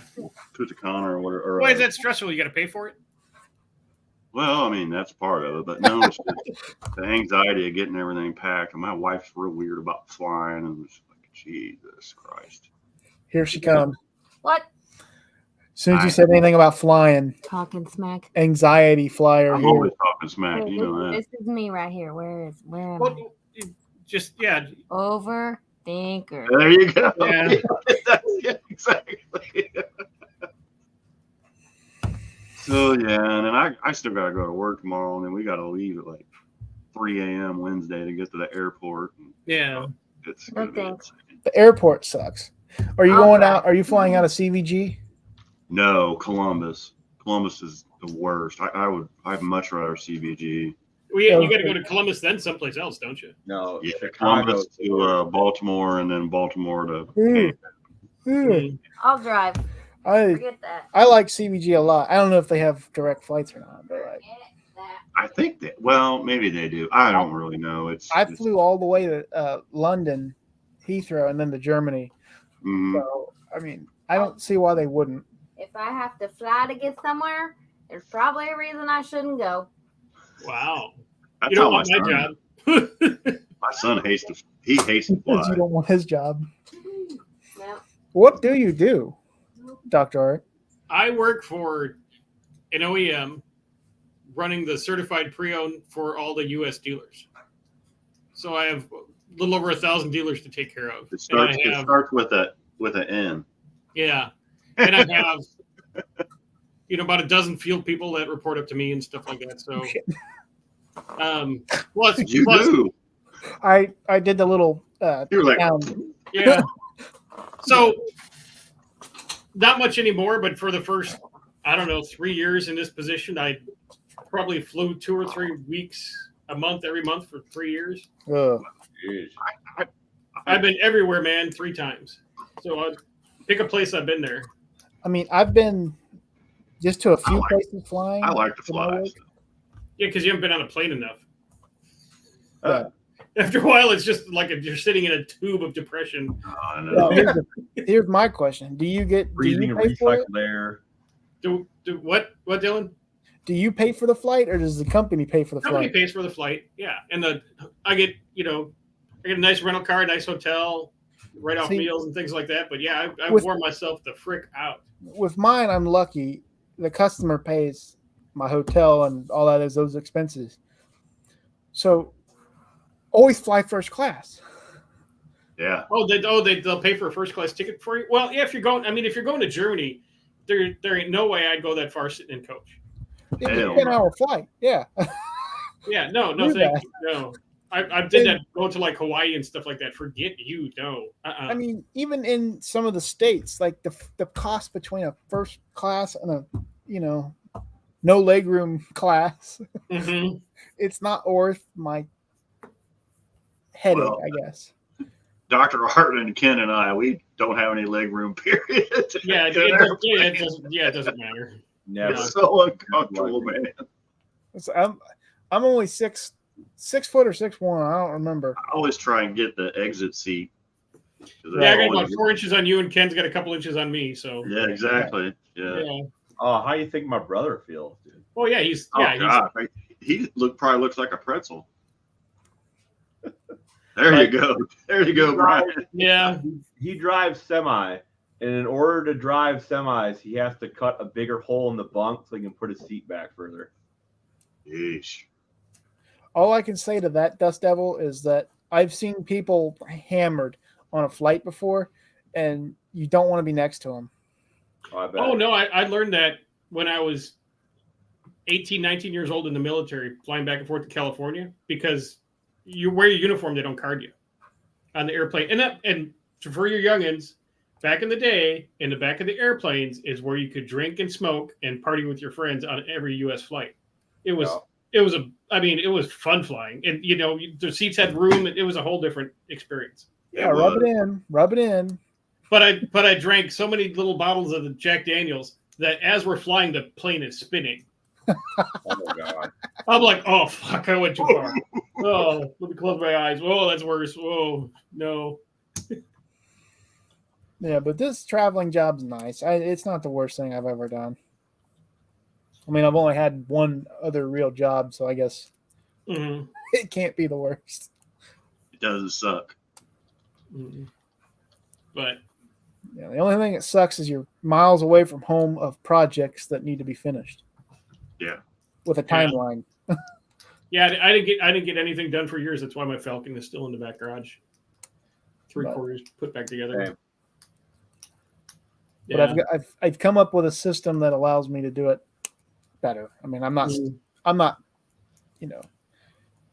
what should I call it? Super organized where projects are getting done left and right, but Mhm. I'm able to work on them at least. Brian, what was the hell was that? I I he's saying I hurts. He hurts. oh, okay. One hurts. Yeah. Everything hurts. Flew twice a month. Yeah. Printing I press. fly probably 3 or 4 times a year. So Dust Devil, you're really showing your age. Printing Wow. press. The only time I ever One of them flew fancy from- newfangled printing presses. I'm gonna set it up on the Inquirer. This is a printing press now. yeah.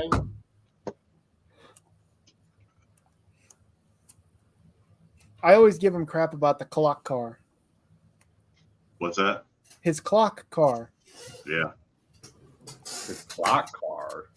Yeah, he got John gave him the clock got us. because of his Yeah. he like had a certain time to get it finished or whatever, and so I call it the clock car because He was on a clock. Gotcha. Yeah. Call it Doctor Who. and I like the ability it was doing. I always liked it, so I thought it was Yeah, it's a cool car. Probably not to fly to donate. Yeah. Mm. Well, yeah. Well, you live all the way on the West Coast, so yeah, that's put your car in a hot shot and fly out there. Hey, Have them drop it maybe- off for you. no kidding. Maybe it will be closer to out west this year. Who knows, man? Oh, geez, Bigfoot. Yeah. Ooh, ooh, sounds like a horrible job. You get kicked off flights and brought to the U.S. I'm glad you're doing it, not me. My problem is. Well, he was. I mean, if he's well, Mark, was that off like the Minneapolis airport? Because that's a huge airport. Yeah, so it's. Yeah, my problem is I can't sleep in anything that moves. Like I can't sleep in a car moving. I can't sleep in a plane. Oh, Yeah, it sucks. I can sleep on a I don't roller know why, coaster if but- needed. Yeah, it doesn't bother me a bit. I fell asleep one time. We took a red eye out of Vegas. We went from Vegas to Charlotte, and from Charlotte to Dayton. And from Charlotte to Dayton, which was a short flight, I actually fell asleep on my wife. She couldn't believe it. She was like, You were dead asleep on my shoulder. I could not believe it. I was like, we've been in the air for 7 freaking hours, you know. Mhm. I'm So- sure I have bothered so many people that were next to me on a flight. I mean, there's been a couple flights where I probably snored the whole entire time. I wish I could. I really do. Oh, my wife, as soon as we take off and level out, she's Out. done. It's only been the times where I've had to do back-to-back jobs where I've been like long days, long nights. But I will bet I hope so. But anywho, like I said I was going to be on here for a short jaunt so I can decompress and go to bed. I got to work one more day, and I have a stupid car I'm working on. I should have did a video of it today. What kind of junk is this? It's a Cadillac Escalade, like a 08, and it has the strangest freaking electrical problem you have ever seen. And I don't know if I figured it out yet, to be honest with you. I just ordered some parts, so I literally had every module unplugged in this car, the dash out of it. It's not something I wanted to work on right before Oh, I leave. it's still got a drain with everything disconnected. Well, what it was, not a drain. The windshield wipers won't work. And the ground wire to the windshield wiper motor has about 3 volts of current running through it. Ooh. Yeah. So, Oh, I got and that's with the wiper motor unplugged. You get 3 volts at the ground. So, Mhm. nice. Yeah, welcome to my Crown Vic that got hit by lightning. Yeah. yeah, one of those. I'm glad I got rid of that fucking car. Oh, my God. I got It's like an the deeper I 04. got into it, I'm like, I don't even want to mess with this thing anymore. Mhm. But I'm so deep in it now, it's like I'm married to it now. Yeah. And that's I what got- happened. So I got an 04 if you need parts. Escalade. I think it's like a 08. It's like a Yukon, you know. Watch, it'll be the trailer wiring pigtail, converter or something. I checked it. So the only thing that fixed it was I pulled the fuse box out, the main fuse box in the front. Mm-hmm. Done a few of them over the years, but not because of this. Mm-hmm. So I told my boss, his name is Jason also. I'm like, Jaybird, I was like, pull the trigger on the fuse box. I don't know if it's going to fix it or not. And we pulled it out and it smelled burnt. And he's like, dude, we've done a few of these. I was like, I know, but not for this problem. Like they usually, Mm-hmm. the circuit's just dead or, dead short or a Yeah. draw Mm-hmm. like you had on the Ford. Yeah. The pump gets old in the tank and creates too much draw and it melts the Mm-hmm. fuse for the fuel pump instead of blowing it. Yeah. Yep. Mm-hmm. Or the connection for the fuse is the gap's wide. So it gets hot and melts Yeah. it. Mhm. Nothing obvious. Like, you know what I mean? It Yeah, just- something burned up, or Yeah. fuse box, caught on fire. Oh, let's put a new Yeah. one. Okay, we're good. Yeah, yeah, you let the smoke out of it, you know where it's messed up, Right. So yeah, that's how my day was. And then I came home to, I'd like ham sandwich and a NyQuil, please. Thank you. yeah, exactly. Yeah. Couple of these, I hope Yeah. you're ready to go. Yeah. So, all right, guys, we'll enjoy. All right. I'll probably see you guys next week. Well, have All fun in right. Mexico. Congratulations to your daughter. Yeah, You have thank fun. you. Enjoy and be safe. Mhm. Appreciate it, guys. Appreciate it, everybody. Mhm. Have a good one. Yeah, Doc, I expected you to have fucking Tony on and the whole shebang again tonight. No, I didn't. I didn't invite Tony. I was just gonna be on for an hour. Oh, you And I should have didn't know told if me you- I didn't know if Jed was gonna show up or not because he said he was gonna try. And I'm You like, should have okay. told me you were just gonna have a mellow night tonight because that's what I want. I just wanted a mellow night. Mm-hmm. You should Well, have it was told mellow. me. It was just I didn't barely had it. I maybe had a dozen people on, Yeah. but it was just Jed and myself and just talking about stupid shit and cars and Yeah, Jed's a great guy. He's one of the favorite. I watched Jed before the whole no name thing because I had a little baby Hemi and he was working on one, so I just happened to find his channel. So Jed's cool. I like the fact that me and him bullshit now. It's good. Mhm. It feels good. Oh. No, but I figured make it interesting. I'm just gonna try to invite one new person a week. There you go. Oh, I got a question for you, Doc. Yes, sir. On your StreamYard premium or whatever they call it. Yeah. So like if I hop because Ken is in charge of this live, like he's the one that started it. Mhm. If I have premium and jump in, am I able to start my live up from that, or do I have to be the host for that kind of stuff to happen? I could be wrong, but I think you need to be the host. Okay, just But curious. if you want to try that, and then you want to like do it sometime this week before Friday, Right. because my wife, she's gone, so I got all kinds of time at night. We'll go on. We'll come on. We'll get try to get as many people on your live as possible and get you some hours. And Just because I just need my hours, and I'm like, if I can get on somebody's live and then start mine, separately. well, yeah, but just do it the opposite way. Invite me and Ken or whoever you want, whoever you usually talk to. Nobody, myself. Oh, okay. Well, then who do you watch on YouTube? Too many. Well, if pick one or two that are not have 8 million Right. view people, Right. and say, hey man, I'm having a live. Do we you want to stop in and just shoot the shit? The fuck is that? Sounds like a fucking airplane's landing on my fucking house. Paranoid Doc today. Wow. Anyway, yeah. What? No, but I think you need to start it. Okay. And we'll help you. You don't care. Well, I need 163 hours to hit my goal before December 31st. Okay. Well, here's what you do. Wednesday night, because Wednesday night is kind of dead. Right. Set up a live for Wednesday night, Okay. and then set pay the $20 or whatever for StreamYard for the premium, so people can multi-channel, and then invite me if Ken wants to come. Invite Ken, because I can't speak for him, and then invite one or two other small to medium channel people that you want to talk to. So, Doc, we have confirmed though that you get all the watch hours if you host, right? You get your watch hours plus the other people's watch hours. So you do get to other people's okay. Yeah. I wasn't sure if that's the way it worked. Like he asked earlier, and I was like, I don't know. Yeah, because because I had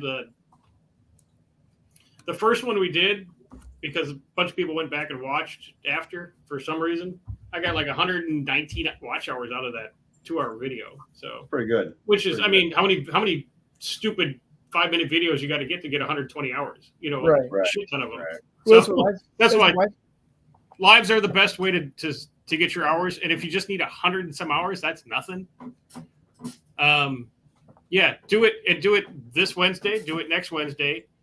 And the following Wednesday would be Christmas, but the next 2 Wednesdays, invite, because if you do premium, you can have 10 people on your channel at once. If you have 10 people on their channels and everybody's watching their channels and you're on for 2 hours and stuff like that, you could run. I mean, you could stick yourself in the eye and get 100 hours on a Wednesday. So, if I don't have anybody watching my live, but every other channel has 10 people watching theirs, you get all that time. Oh, really? Yeah, but you can. I think with the first level premium, you can only invite 4 channels, so it just depends how much you want to spend to get your hours. But if you have 4 channels with a decent and 4 channels that have a dozen people, right? Well, even it's better than, so usually I get like 6-7 people in my lives. I did that for years. Turbo Tom, if he's on here, and then Which he's is been not watching me. bad. He's been watching me talk to myself for years. So I'll get like some watch hours from it, but like to get that, get 100 watch hours in like one sitting, I've never. You got to do a big live. You got to get the streamer. You got to get 4 people channeling onto yours, and Thank you, POS Racing. I appreciate that. Now the hours that you have to get with YouTube is every 365 days. It's not a calendar. Yeah. Right. It's a rolling calendar. It's a rolling 365. I just wanted to reach 1,000 before the end of the year. Oh, for just a personal goal. Okay. Yeah. No, it's no. You other- get something for 1,000 though, don't you? don't you get like super chat? No, you get what do you get for 1,000? You get something for 1,000, right? A slap on the back. I don't know. Community page, is it community page or is that 500? You should be able to post and get a community page and do a bunch of other stuff. You'll Yeah. unlock some stuff in 1,000 hours. Yeah. But it was just more of a personal goal, just to try and. But you could do it. You could do it absolutely if you just set it up for the next 2 Wednesday nights at 7 or 8 o'clock Central, whatever your time. Eastern Standard Time. Yeah. So it turns out that usually around 8 o'clock Central, 9 o'clock Eastern is where you're going to get the most traction. The most people are going to show up. You'll get, like, I started at 7 because if I'm going to go an hour, I can go downstairs and do whatever, eat some Cheetos and go to bed, But if it goes 3 hours, it goes 3 hours. And Well, usually that second hour is where it gets weird and fun and everything else. I usually do 8 to 10.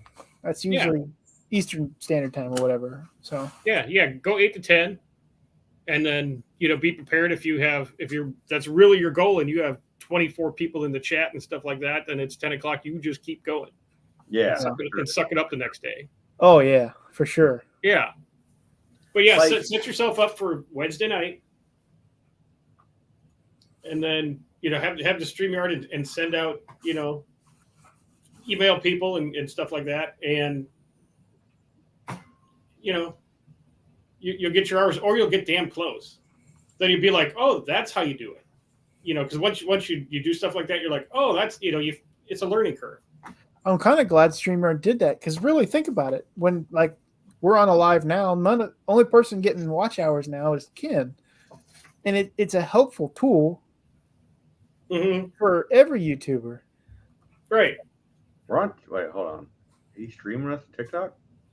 Yeah, Turbo World or something said that he's streaming us to TikTok, which is different. Okay. I've never Cool. heard of Hello, that before. TikTok. Yeah.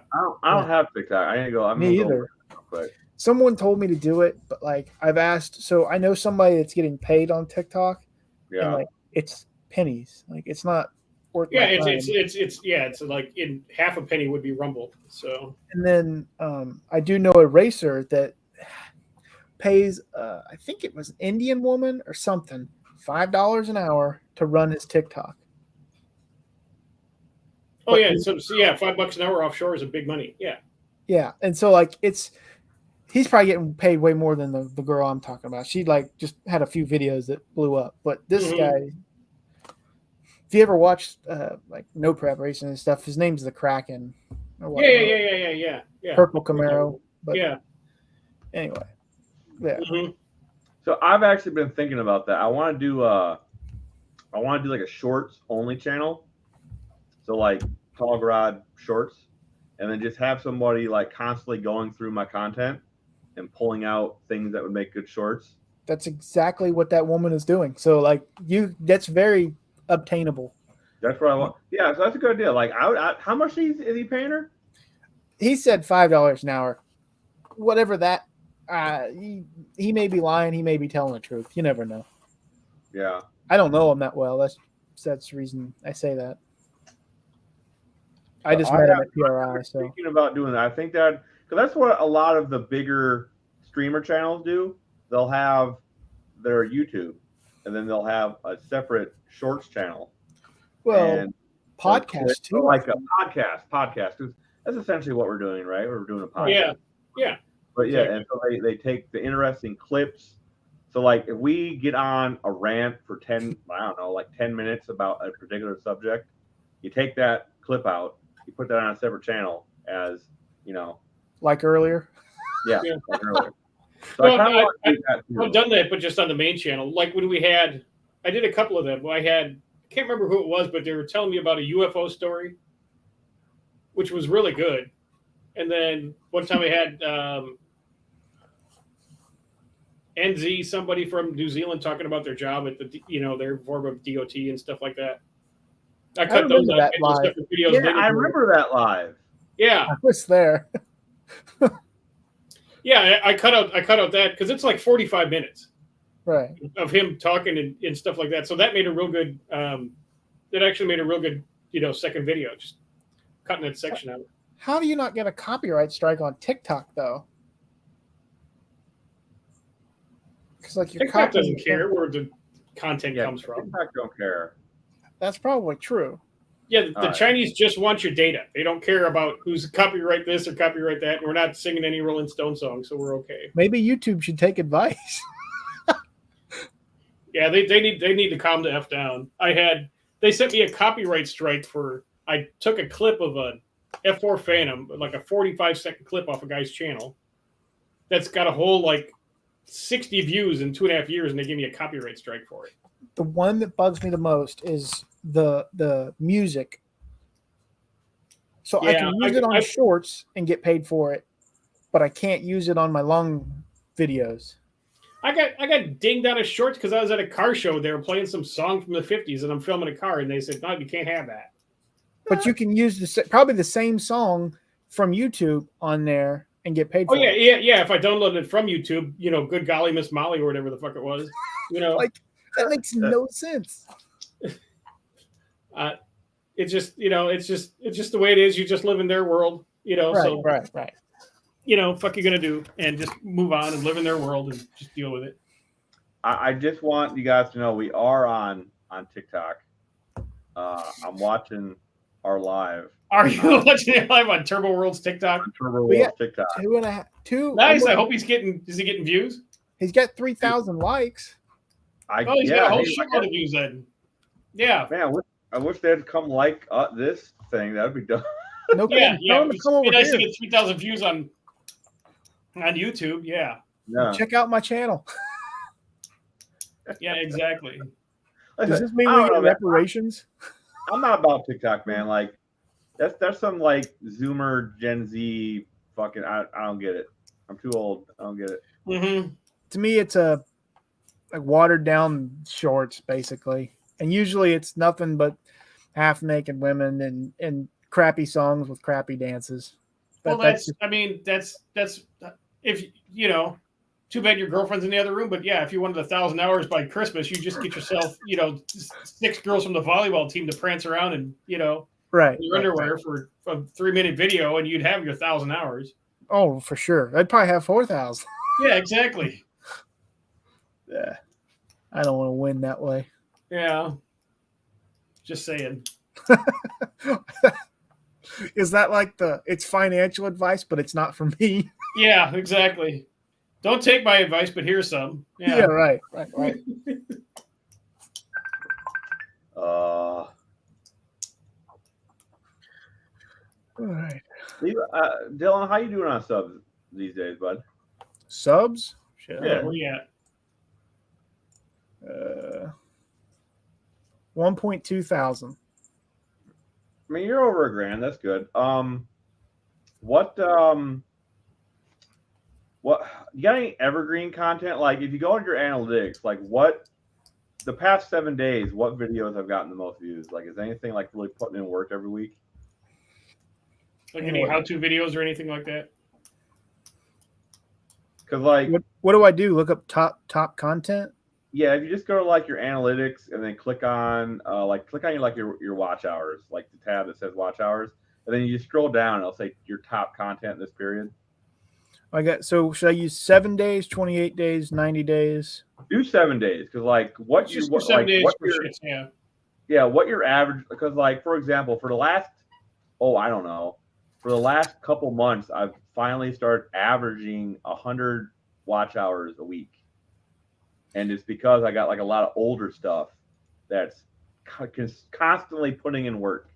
Mm-hmm. So the one that's an actual video and it's not a short is Yeah. how to use AN fittings on. hang on. Perfect.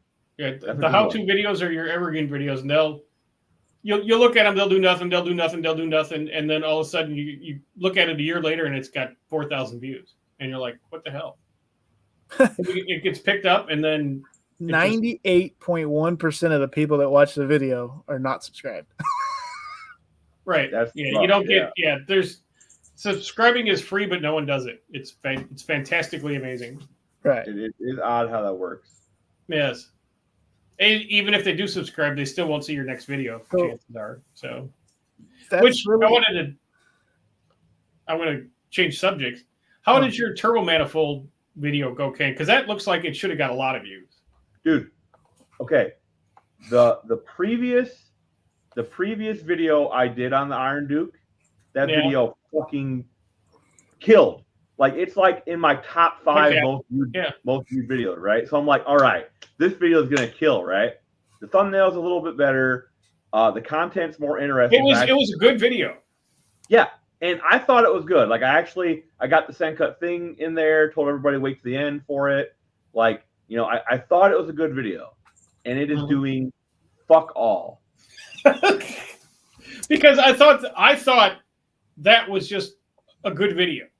Yeah, Because I mean, you fabricated the thing, you showed where to buy the parts, step by step how to build this turbo manifold for a freaking Iron Duke that no one's ever done, you know, and it'd be like I said, leave that video up, and when the U.S. mail goes with all these electric little trucks that they're buying like 25,000 little electric trucks to replace all these mail Right. trucks. Those are all going to the auction. So there's going to be 25,000 of these little Iron Duke mail trucks out there running around with no power, and everybody's going to go, "Oh, how can we hot rod these?" dude, maybe I should like rename it to How to Turbo an Iron Duke. I don't know, man. How to turbo a postal truck? there. Yeah. Now you're talking. Like, I don't know. Like I said, I thought the video was gonna kill. Like, I really did. I kind of kept the title similar to the other one that fucking did well. Like I put, you know, budget turbo Iron Duke in the title. I bunch of tags, like, and it did fuck all. And I'm just like, I don't understand. So with the evergreen stuff, like, do you repost it or do you just let it? Are you saying it just keeps You going? just leave it. Yeah. Okay. So like, here's an example, Dylan. So I have this one video. It does 1,000 views a week, like every week. Yeah, views. Yeah, this video right here. It was like one of the first. It's the video. Well, it's the video that's linked to the Hot Rod article. So that's probably why. But like that's evergreen, dude. It just consistently gets 1,000 views a week. And like I said, I'm getting about 100 watch hours a week, like consistently. So once that happens, once you get like 4 or 5 videos that are just putting in work, watch hours just start coming. Yeah, they just happen. Yeah. But I'm starting to do your video, Ken. Your idea. Oh, you're working on that one? I made the first clip of it the other day. That video, if that video doesn't kill, then let me know when you post it. 'Cause I'm gonna share that fucking video every fucking where. But like that video should do, like, I want to watch that video. That's gonna be a good video. Right, because how many? Yeah, well, I don't know how I should do it. Like because I can't really take apart the engine right now. Like I don't have the space for it. You know what I'm saying? Yeah. And I don't want to like just say my words like, you know, oh, he's lying. He's got, well, I mean, it doesn't really matter, but I guess because it's views of you, but still. The question is, will people believe what I'm saying? Well, they're gonna have to because you have time slips, right? A lot of them. Show time slips. Be like, I know what I'm fucking talking about. Here's my stock bottom end, We have videos too. 4,000 pound car. Here's my time slip, and I didn't blow up any goddamn pistons and blow every ring land off every one of them. You know what I'm saying? They did that motor so wrong. I told you, right?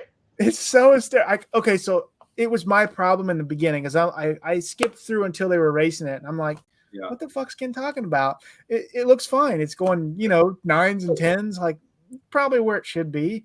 And then I skipped all the motor building stuff. Yeah. So I'm like, it looks like a stock LS. That's probably where it should be for completely stock. I'm like, yeah, no big deal. 10s or 9s, that's pretty good. I go back and I watch the whole thing, and I'm like, he's putting rods in it, he's putting pistons in it. I'm like, what is this guy doing? Like, this is so much money involved for nothing. Like, That you don't just get you pull it out of a 5.3 out of a pickup truck and put a turbo on it. oh my Two god, and you go. I'm sitting there laughing at them. I actually paid for a Motor Trend thing, so You actually did it? Cool. yeah. It was worth it though, right? Like the video was bad, right? Oh my god, horrible. And what sucks is it's done by, well, I say this, I don't know how Motor Trend works, but the lady that is doing it with the guy Lucky or whatever, Yeah. she's a racer. She should know better. Mm-hmm. I mean, I don't know if it's her boyfriend or husband is from Indiana, and he runs several fast race cars and has had LSs with turbos, and he should know.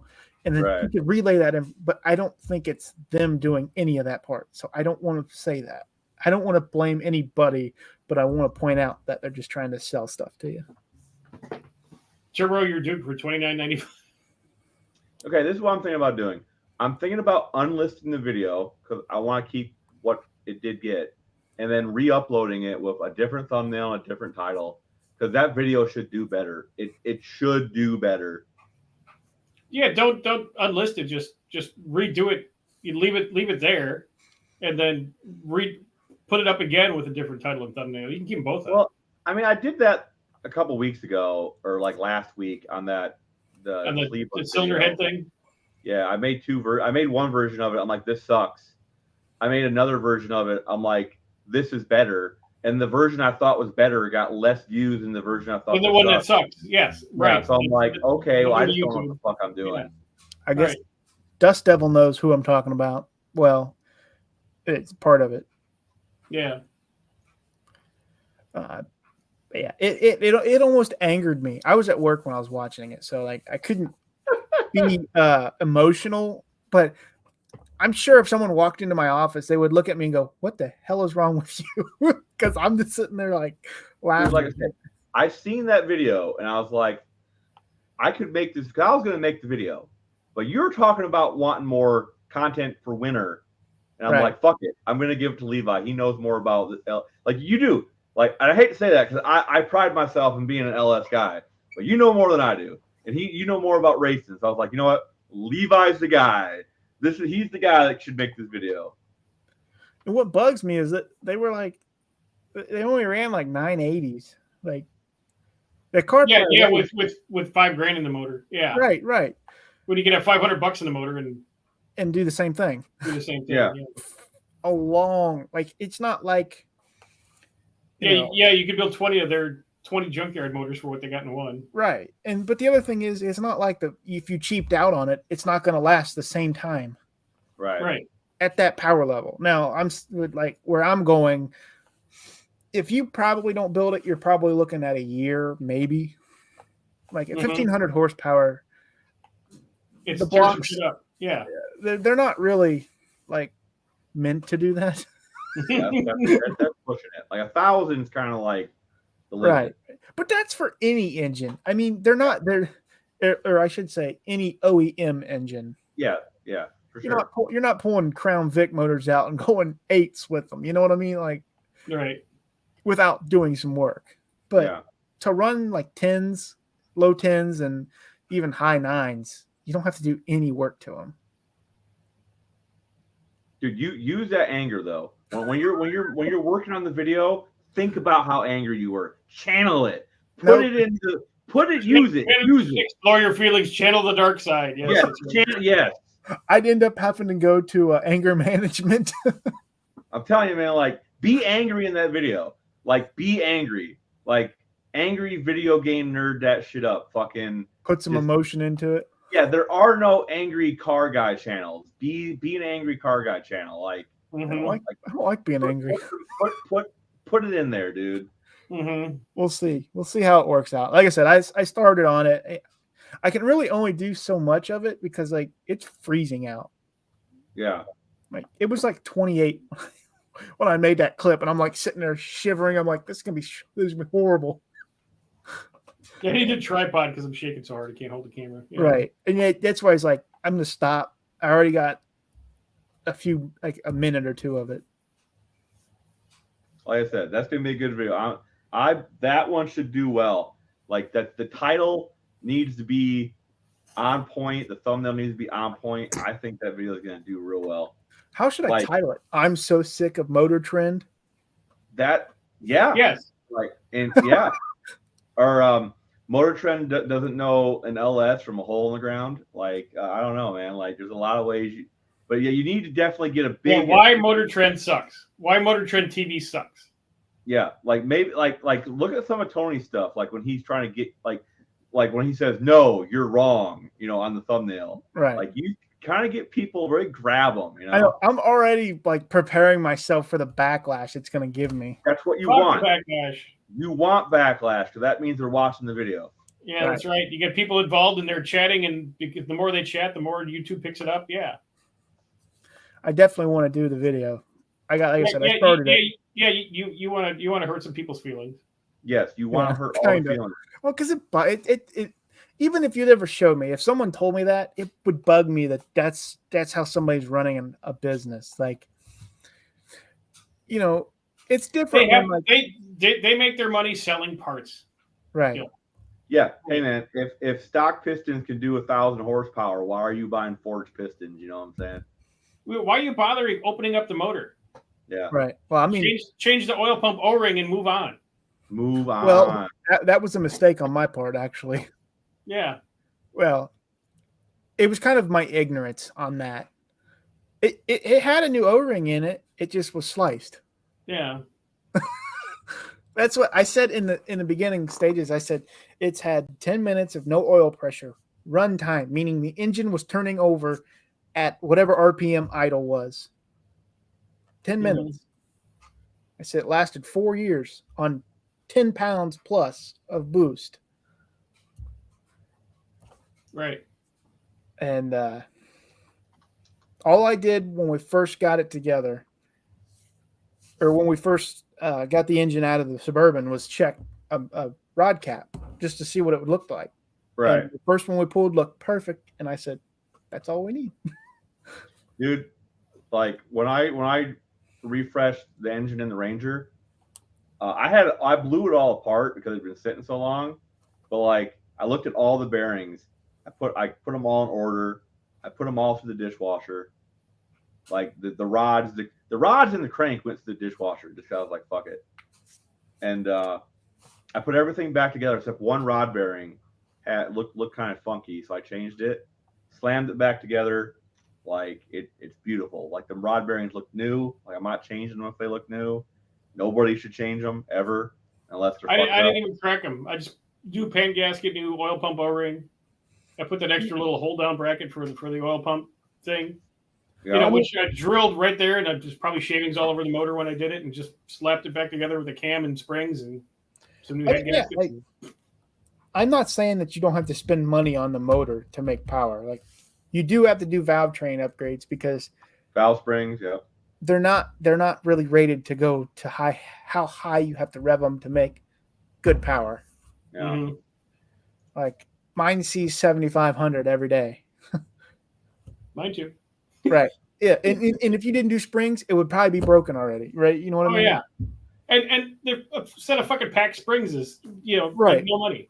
Like, right. Yeah, You have to yeah. buy parts, but you have to buy certain parts that matter. Right. Right. Don't look at the cam Mhm. bearing. If No they high don't game come, bearings. if they don't come out with the cam, they're fine. That's right. I have the motor I'm putting together for next year, the aluminum one. Pulling that cam out, I have to look at the cam bearings. I had to hit it out with a hammer. Yeah. That's how bad it was. So I don't know if it's like, Because it's an aluminum block, you think you had a problem with it, or I don't know. Because my brother has one and it come right out. Like he didn't have to hit it out. So, now, to be fair, I did change the cam bearings out on mine, but I had it all apart. I put a fresh hone in it at the machine shop. Right. I was like, fuck it, put cam bearings in it. I got like the one piece ones. I forget who made them, but they're like, instead of being like, looped around and then pinned together, they're like one solid piece. And then we Loctited them in. So they're never spinning and they're never coming out. They're in. They're new. I mean, So the the engine I ran for 4 years never had cam bearings. So I mean, but this one I'm afraid of. Like it, either I damaged it on the way out, or it was already damaged before I took it out. Well, you do like I did on the Ranger and don't put an oil pressure gauge in the cab. Mm. Then you don't have to worry about it. That's terrifying. I thought Why? I had. Why is it terrifying? It's either going to have oil pressure or it's not, right? Right. There's nothing you can do. If it loses oil pressure, there's nothing you can do. Like it's done. Right. Backing it off the trailer, if it loses oil pressure, you're going to know it. Okay. If you're going down the track, you lose oil pressure, you're going to know it. Well, I mean, like What mine, does a gauge do on a race car with a 200,000-mile junkyard motor I'll with say damaged that springs and an If I- eBay turbo setup? if I didn't Why? have I the didn't want to spend the $40 for an oil pressure gauge. I don't even have a temperature gauge in the cab. I If- have a boost gauge and an air fuel ratio gauge. The only two things that matter on a turbo motor. The rest can go eat crap. Now, I don't care. if I Now, didn't have Doc. an oil pressure gauge in my car, my motor would not have lasted as long as it has. Now, to be fair, there is a cheap sensor that you can hook up to the factory Ranger, gauge. So like you could. Well, I don't put have temperature- any. I don't have any of the factory gauges. The only gauge. You don't got the gauge cluster in? No, I have a tack. One big tack where the speedometer went, Yeah. and then on the side where all the radio and stuff was, there's an OBD2 plug, and then a air fuel gauge, and a boost gauge, and then some other useless gauge that doesn't work anymore, and that's it. There is a sensor that I'd recommend people having, and it's a low oil pressure sensor where it won't let the engine run if it sees. Like, it's usually like 5 pounds. Like if your engine's got 5 pounds, you're probably okay. Like, to Well, pull what it fun on is the that? You trailer. blow up your motor, you can't even drive it down the trailer knocking because you got no oil pressure. Right. But see, what's funny about mine is even at no name, it had all of the oil pressures, Mm-hmm. and it was knocking like a son of a gun, Yeah. which makes no sense. No, see, it doesn't matter. Don't put one in there. It's just one thing you don't have to worry about. When you go down a shitty drag strip, which is where I go because I don't check anything, and it's dark, and you're in a car with skinny tires in the front, with an I-beam suspension and no sway bar. All right, and you're trying to bang through these gears and not kill yourself. You don't have time to look at the oil pressure. When are you going to look at the oil pressure when your staging line's idling? Oh, who gives a shit? You're not going to monitor the thing while you're going down the track. Well, As long I'll at as, least say with mine, I can have it to where it shuts off if it sees a low oil pressure. Yeah, which is fine too. But I'm gonna have a dummy light even. the only I can't even I just have a shift light. I set the shift light at like 7,000 RPM. It comes on, I shift. I don't look at any of the other gauges. When I want to recap the run, I either have it on a log or I look at the camera that I recorded. You're saying at 147, you don't look down at the gauges? No, you don't look down at 100. Yeah. We're in your Buffalo Valley, and the last light on the track is the finish line. And you turn in them headlights, you're going to hit a tree. So it's You have to remember, Doc here sometimes doesn't even run steering in his car. Like, Yeah. so Yeah, it's optional. yeah, sometimes he just runs it disconnected. So yeah. Then you got a gauge. Then you got to run one more wires, and you got another hole in the firewall, and you got this another thing on the dash. Oh, look, it's the needle's moving. Yay! Who gives a shit? If it was the car he drove every day and was nice, yeah. It's a freaking '86 Ranger with a Rust-Oleum paint job and eBay parts and a junkyard motor. it looks good. It looks better than mine. So like, I say, have you seen the paint on my car? Mine came out of a rattle can. I don't know I've where laid a mine lot came of from. clear that came out of a rattle can on it and took a half-ass sand to it and buffed it down. The quarter panels come from Rust-Oleum. Yeah, that my whole truck is. Someone tried talking me into painting it the other day. I'm like, no, I'm not spending $3,000 on paint. Right, it doesn't make it go any faster. No. it's a little. I don't have anyone sponsoring me where they want me to paint my car. I said, Yeah. hey, if you pay for it, we'll paint it whatever color you want. Yeah, I'll paint the Leave fucker green, purple. Dylan, get it wrapped. You should get it wrapped, dude. That's what I'm doing. I wrap on as mine. much as a paint job. Right. Not really. I mean, yeah, kind of, but there's less prep and like it. Well, if I was going to do it, I want it to look rusty again. So, why mess with it? It already looks like that, Mhm. and I'm it's gonna get got one real of them rough. anime wrap with some big titty anime girls on my car. So You'll have to talk to her on that one. That's what you need on the hood instead of the Jesus mural. You got the anime girl with the size 99 boobies. yeah. Right. Oh man. Yeah, if I come up with any more good video ideas, Levi, Dylan, Sure. I'll make sure to get you. I need some. I haven't made a new video in a couple weeks. I gotta. It's my I'm not thing. gonna be able to this week either. I made a I goal. gave you a good idea. You've still yet to make a video on it. So like, I made a couple goals. Upload Yeah. daily videos. Hasn't happened. Go live once a week. I've been pretty good about that one. Mm-hmm. And then hitting my 1,000 views for the year. I don't think I have any strikes as of right now. I just got the one for some 3-year-old footage for 45 seconds of a video that gets no views. But total, I think I've got 4 altogether. Because I have things that are like copyrighted for music, but I don't have anything that's actually like struck like. Yeah, I was pulling tooth and nails to get monetized, so I was doing some dirty shit. So I got some copyright strikes in the past. So. Yeah. Well, mine, like, I don't. That's the other thing. I don't know how to use their footage. Can you use pictures of it? Yeah, you use pictures of it in a couple seconds, but if you use what they call the majority of, you can use a clip. There's a clip tool in everyone's thing where you can clip out sections of it. You're talking about the Motor Trend video, right? Right. Yeah, because I want to add that in for context. Use screen stills, just like a one frame of just what you're trying to get. You can use that. And if you want to use a clip, you're gonna have to Google it. But if you use a clip under so many seconds, you should be okay. But I would probably just stick to like just screen cap. Just a still, it's just a still frame, just a picture. Just still frame. Yeah. Right. I have, if it's on YouTube, I can have I can make the video on, like, I can edit it. Yeah. If it's on YouTube, I can have it. Well, but I bought it was like $3, but anyway, it takes the URL and then computes it into a video you can save and use. Yeah. Oh yeah, I got a couple sites like that. But it was like, it may not have been $3, but whatever it was, I've used it a ton and it was been worth the money. So. Oh yeah, no, being able to pull, like, I do it all the time. Like, I was doing it with all of Brian's videos when I was doing Tom's videos, them lives from Mr. Will the other night. I saved in case they disappeared so I could have them for content. Oh yeah, you take clips of Cabral and all your best trolls. And, yeah. And what's he been up to lately? Because I don't bother watching him. I haven't watched him in a while. Like he was getting under my skin, so I'm like, okay, wait a minute, this isn't fun anymore. I thought he disappeared. What happened? Someone told me that he like disappeared off the face of the earth and doesn't live at an address anymore. Or is that totally different?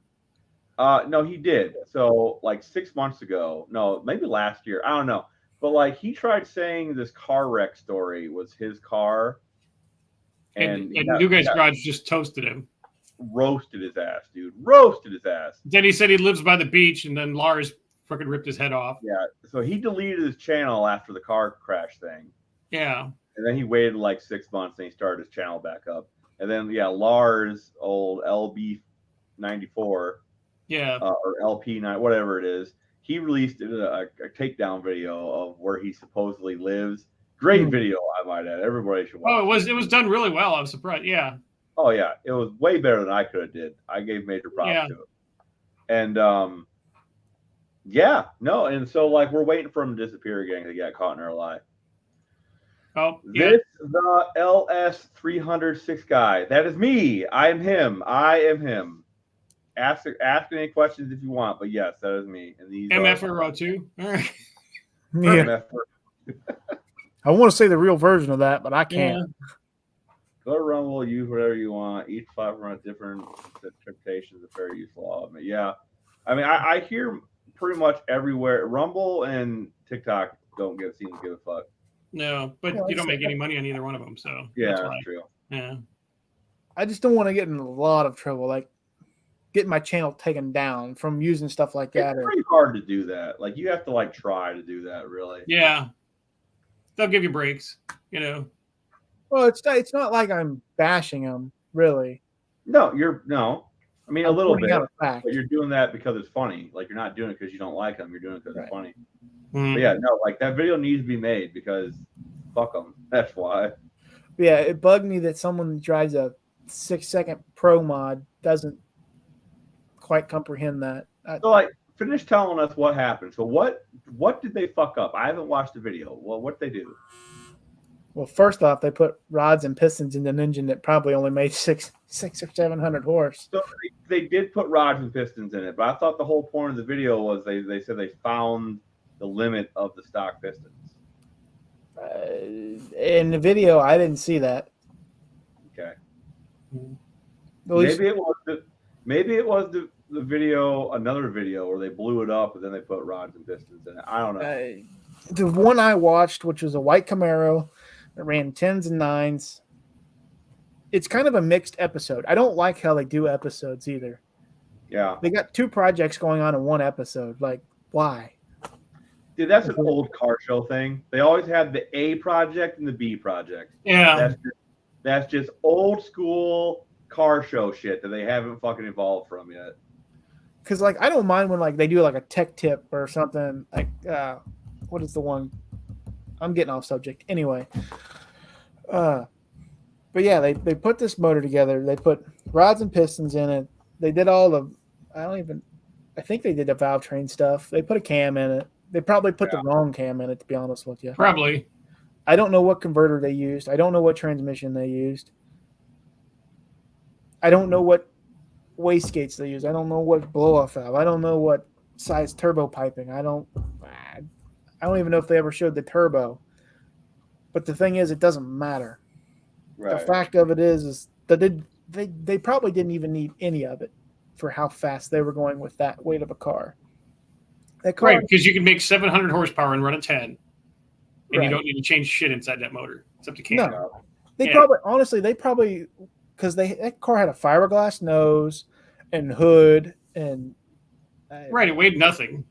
and so like they could have probably got away with a stock motor, like stock, for sure completely they could. stock. Mm-hmm. For sure, yeah.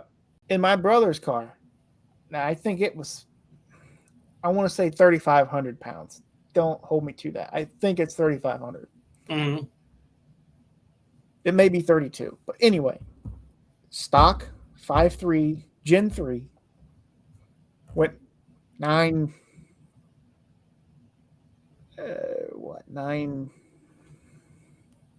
What was it? 930s, 920s. I mean, it blew up like the next pass, but it doesn't matter. You put enough boost to it, yeah. Well, it wasn't even the boost. It had the fuel pressure regulator, has the I don't want the reference, the boost reference going into the intake, right? Mm-hmm. Right. Some seal in there in the fuel pressure regulator, it was used, broke. So it's pumping fuel into the intake at whatever that pressure regulator was seeing. So it was literally dumping fuel into the engine. Oh, okay. And so it hydrolocked and blew up. But it hydrolocked 3 or 4 times before it actually blew up. But anyway, that's another story.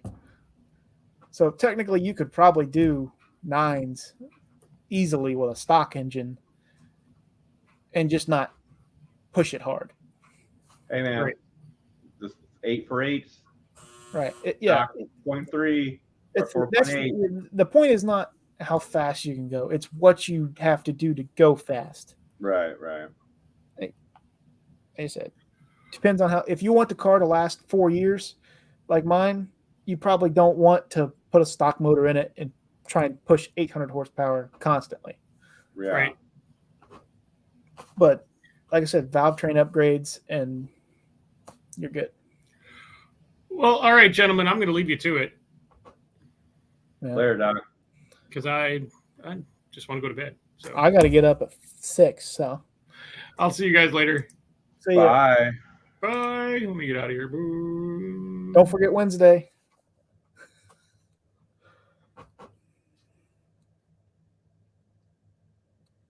But yeah, it bugs me. 2011 up 200 amp Kia alternator will bolt right up to a non AC.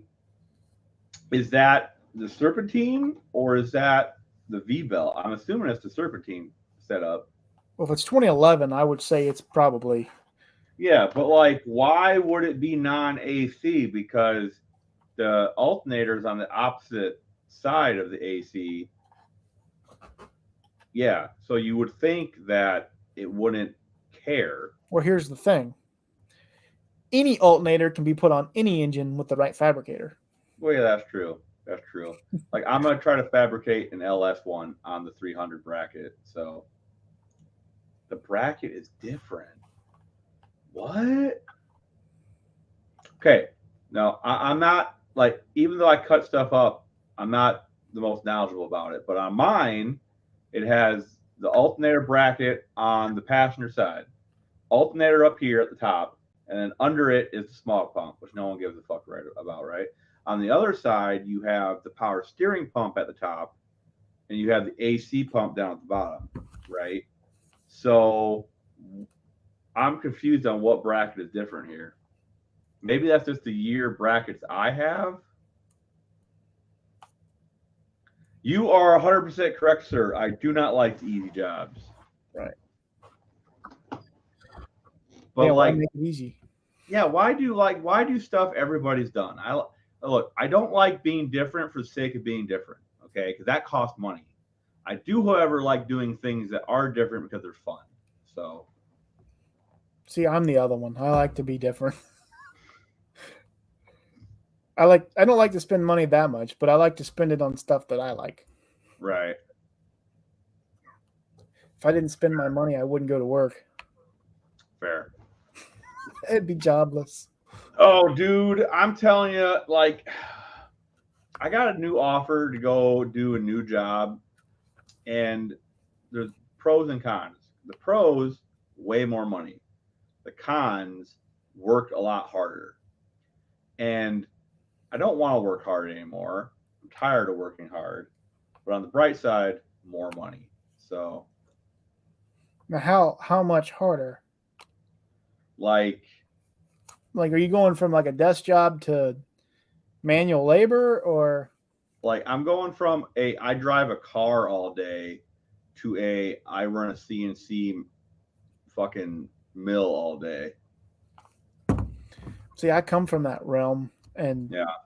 so my jobs have been weld shop, maintenance, CNC, the CNC shop there at that company, to their test facility. I've done everything under the sun in that company, and I never made over $17 an hour. Really? And I worked 40 hours a week plus Right. most times. This job, 40 hours, that's it. Yeah. I make double the 17. Not too shabby. And then if I make commission on parts, Right. more. But it's usually not. It's like a few $100, but it's something. No, yeah, it adds up. Like, the most I ever made was 21. But this was also like 5 years ago. I'd probably be making a lot more if I would have stuck around. But we made we made wheel studs. So all the wheel studs on your car, I probably made. God That's help you. why they broke. Yep. Nah, But we made wheel studs for Tesla, Volkswagen, Ford, Nissan, everybody. We made wheel studs. That's what we well, that's did. pretty cool. Yeah, I agree. Like, I'm not saying the job is hard. I'm just saying that Hang what on. I do now is just so stupidly simple. Is he mixing up operator or programmer? If he's both, it's hard. If you're just an operator, it's easy as hell. You just push button. I've always been both. I've always set up like I don't know what I don't know this particular job. I haven't like accepted the job yet. I Like, assume I just stand there and watch the machine run. because that's how my job was. That's what they said. Oh, you just be there. Everything's set up. You'll just put the parts in. Tighten devices and stuff like that, the clamps and all that, and then that's it. It turned Right. into I'm doing a full-time CNC job, being programmer and operator for. Yeah. I think I started in that area for like $14 an hour. Yeah, like I said, I Shove it. ran. It's called a cold header, but I did all the setups and I ran it too. So like, I did that for 10 years, which sucks because there's no other factories in the area that do that kind of machining. So I can't fucking go anywhere else to get another job doing it. I'd have to Don't limit move. yourself. That was my biggest mistake. I always thought, well, if I don't know it, they're not going to hire me. But Yeah. nope, I was so wrong on that. Places Right. will hire good workers just because they're good workers. Well, I don't talk about this a whole lot, but I got like anxiety. Sure. So when I don't know what the fuck I'm doing, it makes it even harder to do it. Right. And then once I pop that cherry, like once I like get over That's that such hump, a bad I'm reference. golden. Yeah, I'm golden, dude. I'm good. Like no problem. But How that do you- initial doing it phase stresses me out like no one's fucking business. Well, how about this for stressful? I've flown a few times in my life, Yeah, never for work, and never with a person I've never met before in my life. right. My first job, as soon as I got into the company I'm at now, they sent me to Texas to do an install on something I've never even seen in person. Really. That was the most terrifying thing ever. It ended up not being that bad, but it was still Right. terrifying. No, I feel you. I know exactly what you mean. Like I've only had 3 jobs my whole life. And the reason for that is once I get a job and I get comfortable, Right. I don't want to go through the hassle of like being uncomfortable again, right? Which is probably a character flaw. Like I should probably work on that. Well, after my first job, after seeing how bad they screwed me and how much mental gymnastics and how bad my mental health was, yeah, there's not a job. If someone comes up and says, "Hey, I'll double your salary right now," that's where I'm going. Doesn't matter the job. I agree. I agree with that, right? And I don't think I lost out on any opportunities because I was making good money where I was at my last one.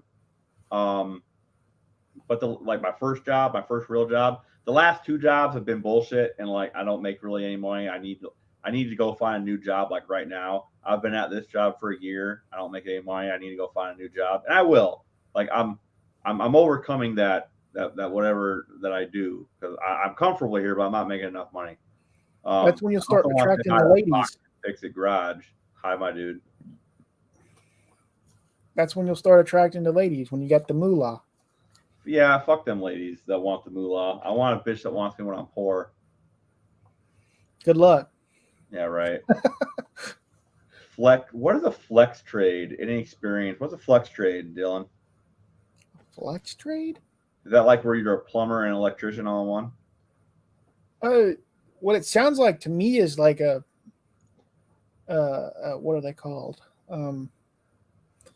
Shit. Well, you're thinking of that. So, Brian, I was kind of in the same boat. Like on our machines, we got like a blueprint with all the specs on it, and we didn't have programs, but we had to like edit all the set points, and we saved that as like a file. So when the job like went back into the machine like later, we had like somewhere to start from. But like every time we put it in, we still had to adjust everything, you know.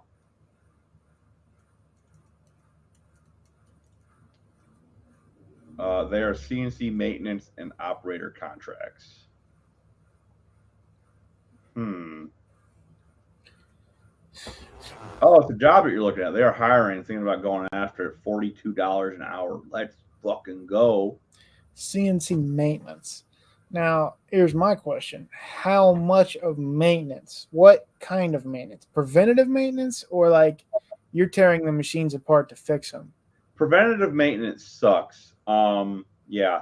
So if anybody has a contact for ARP fasteners, hit me up because that's where I want to get a job at. And they should fucking hire me too. I got fucking years making bolts. They should love to fucking hire me. If you start working there, I better get my head studs and main studs for free. Or I'll fuck up something and send you the Right. good one. Yeah.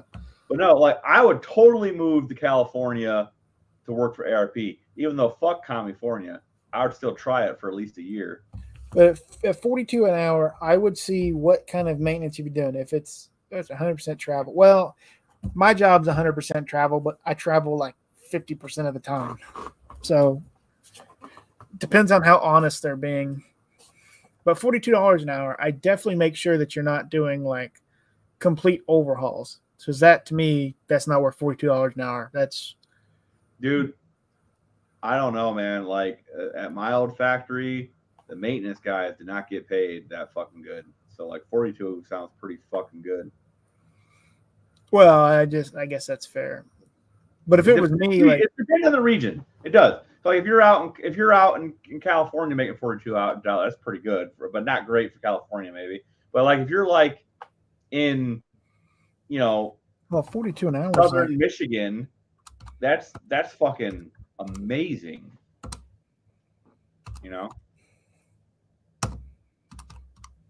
That's only 80 grand a year, but before taxes. And in California, that's like poverty. Yeah, right. Exactly. I think 7. I actually think where you are, dude. I think 70 is like where people start actually feeling poverty. I couldn't imagine. I only made 100 grand twice. It was 2 years. I made it twice. That was like the last 2 years I was at my job. I don't know where it went. I must not have been enough. Mother trucker. I don't want to say the real thing, but it could be worth a shot. I don't know. If you don't like your boss and they treat you like garbage, then maybe not. But if they're good people and they're easy to work with,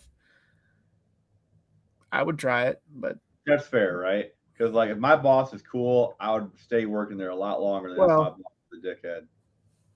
People don't quit jobs; they quit bosses. Well, like the company I'm at now, like today, I literally took off a half hour early just to go pick up a van that I bought at auction. And I'm getting paid for that half hour. So, if they should be good bosses. Like work shouldn't be so strict where you can't have a life outside of work. Yeah. No, that was my problem, dude. I was working like 12-hour days, 6 days a week. Yeah, no. I wouldn't even be if I was poor and had no money, I'd never accept a job like that. That's just no. If I was poor and had no money, I definitely would. But no, I said I wouldn't. I like my life. I would. If I'm poor, I'm working as hard as I can to not be poor. There's other things I can do to make money.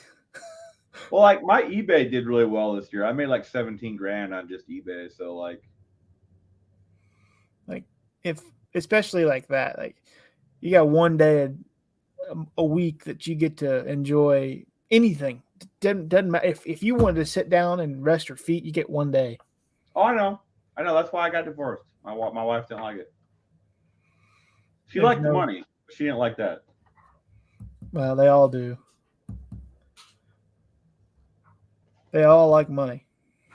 But like I said, if I had to come down between being poor or doing something else than that, I'm finding a way to make money. Tom, is that factory still there? The one in Tifton? I don't think it is. It might be. And MF or O2, I'm not married. Don't do it. Don't ever do it. Yeah. I'm not trying to be a buzzkill, but like, ooh. From everybody I've ever talked to, from the successful marriages I've seen, It's all been the opposite of what people do. Yeah. No wedding, no expensive rings, Right. and go to the courthouse, sign the papers or whatever, and just enjoy life. Yeah. Invest the money that you were going to spend on the wedding and have an egg, or what do they call it? Shit.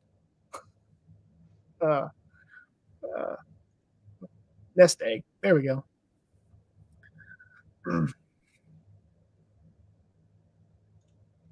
He confirmed he was. Oh yeah, 100%. No, you're right.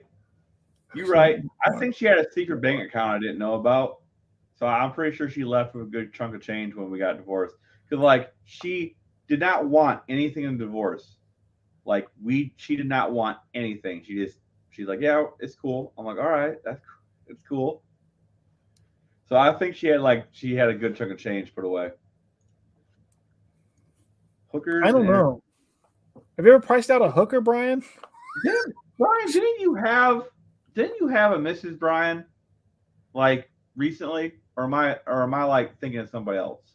He still has one. I thought, isn't he married? I thought he had somebody. Cause like I think it's just because he talks like he's single sometimes. So like, it makes me like question my sanity. But hookers are expensive. No, it depends. Okay. We don't call them hookers anymore. We call them sex workers. Okay. Same thing. I know. They want high dollar wages for low dollar product.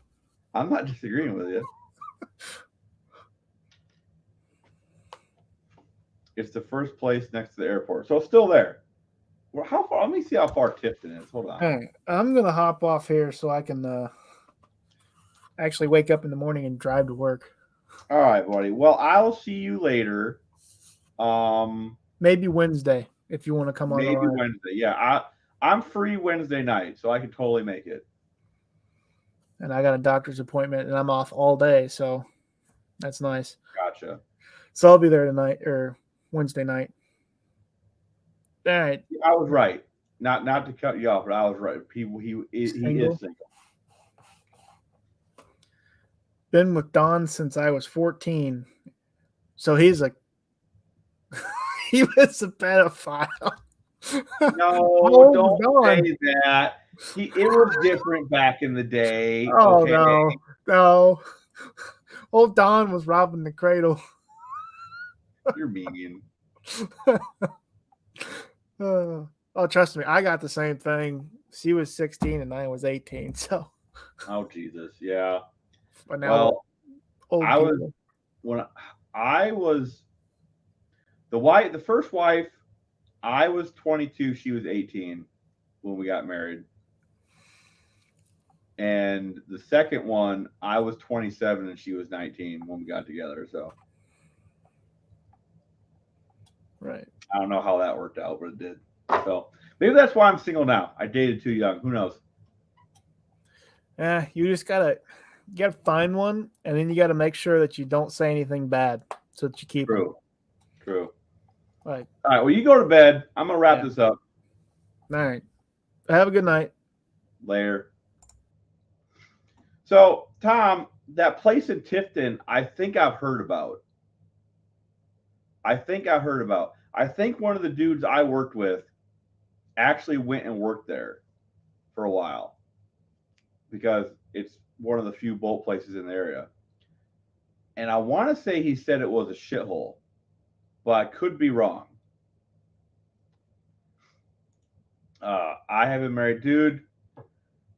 I wish I was still married to my first wife. Like we ended on really good terms, which usually doesn't happen, right?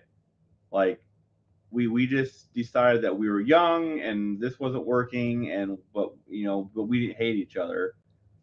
So we divorced on really good terms, and we were still friends for a while, and we talked for a while, and it was okay. And then I got a girlfriend and she got a boyfriend, and we stopped talking, right? And now she's married with 2 kids, and I hope she's doing good. That's all. I don't talk to her. I don't know. I'm single now, but I don't talk to her, I just constantly, just hope that she's happy. That's about all I can do. Still cheaper than taking one for life. Yeah. He waited 4 years before he got. Ooh, that's a long time. Or don't let him out of the kitchen. My wife is 1 year and 10 days older. Cool. That's where we fucked up. We let him out of the kitchen. No, we let him vote. That's where we fucked up.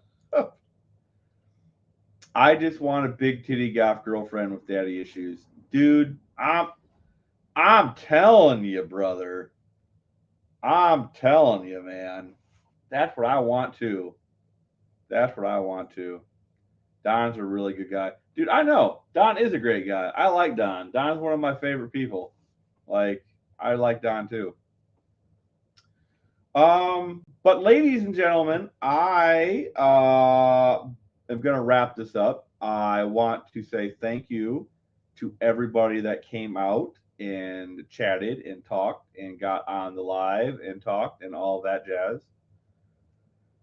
But it is getting late. It's 10:30 my time. So I should probably get to bed. I got some car stuff to do tomorrow. I need to make a new video. But yeah. So yeah, MFer02, it's good to meet you, buddy.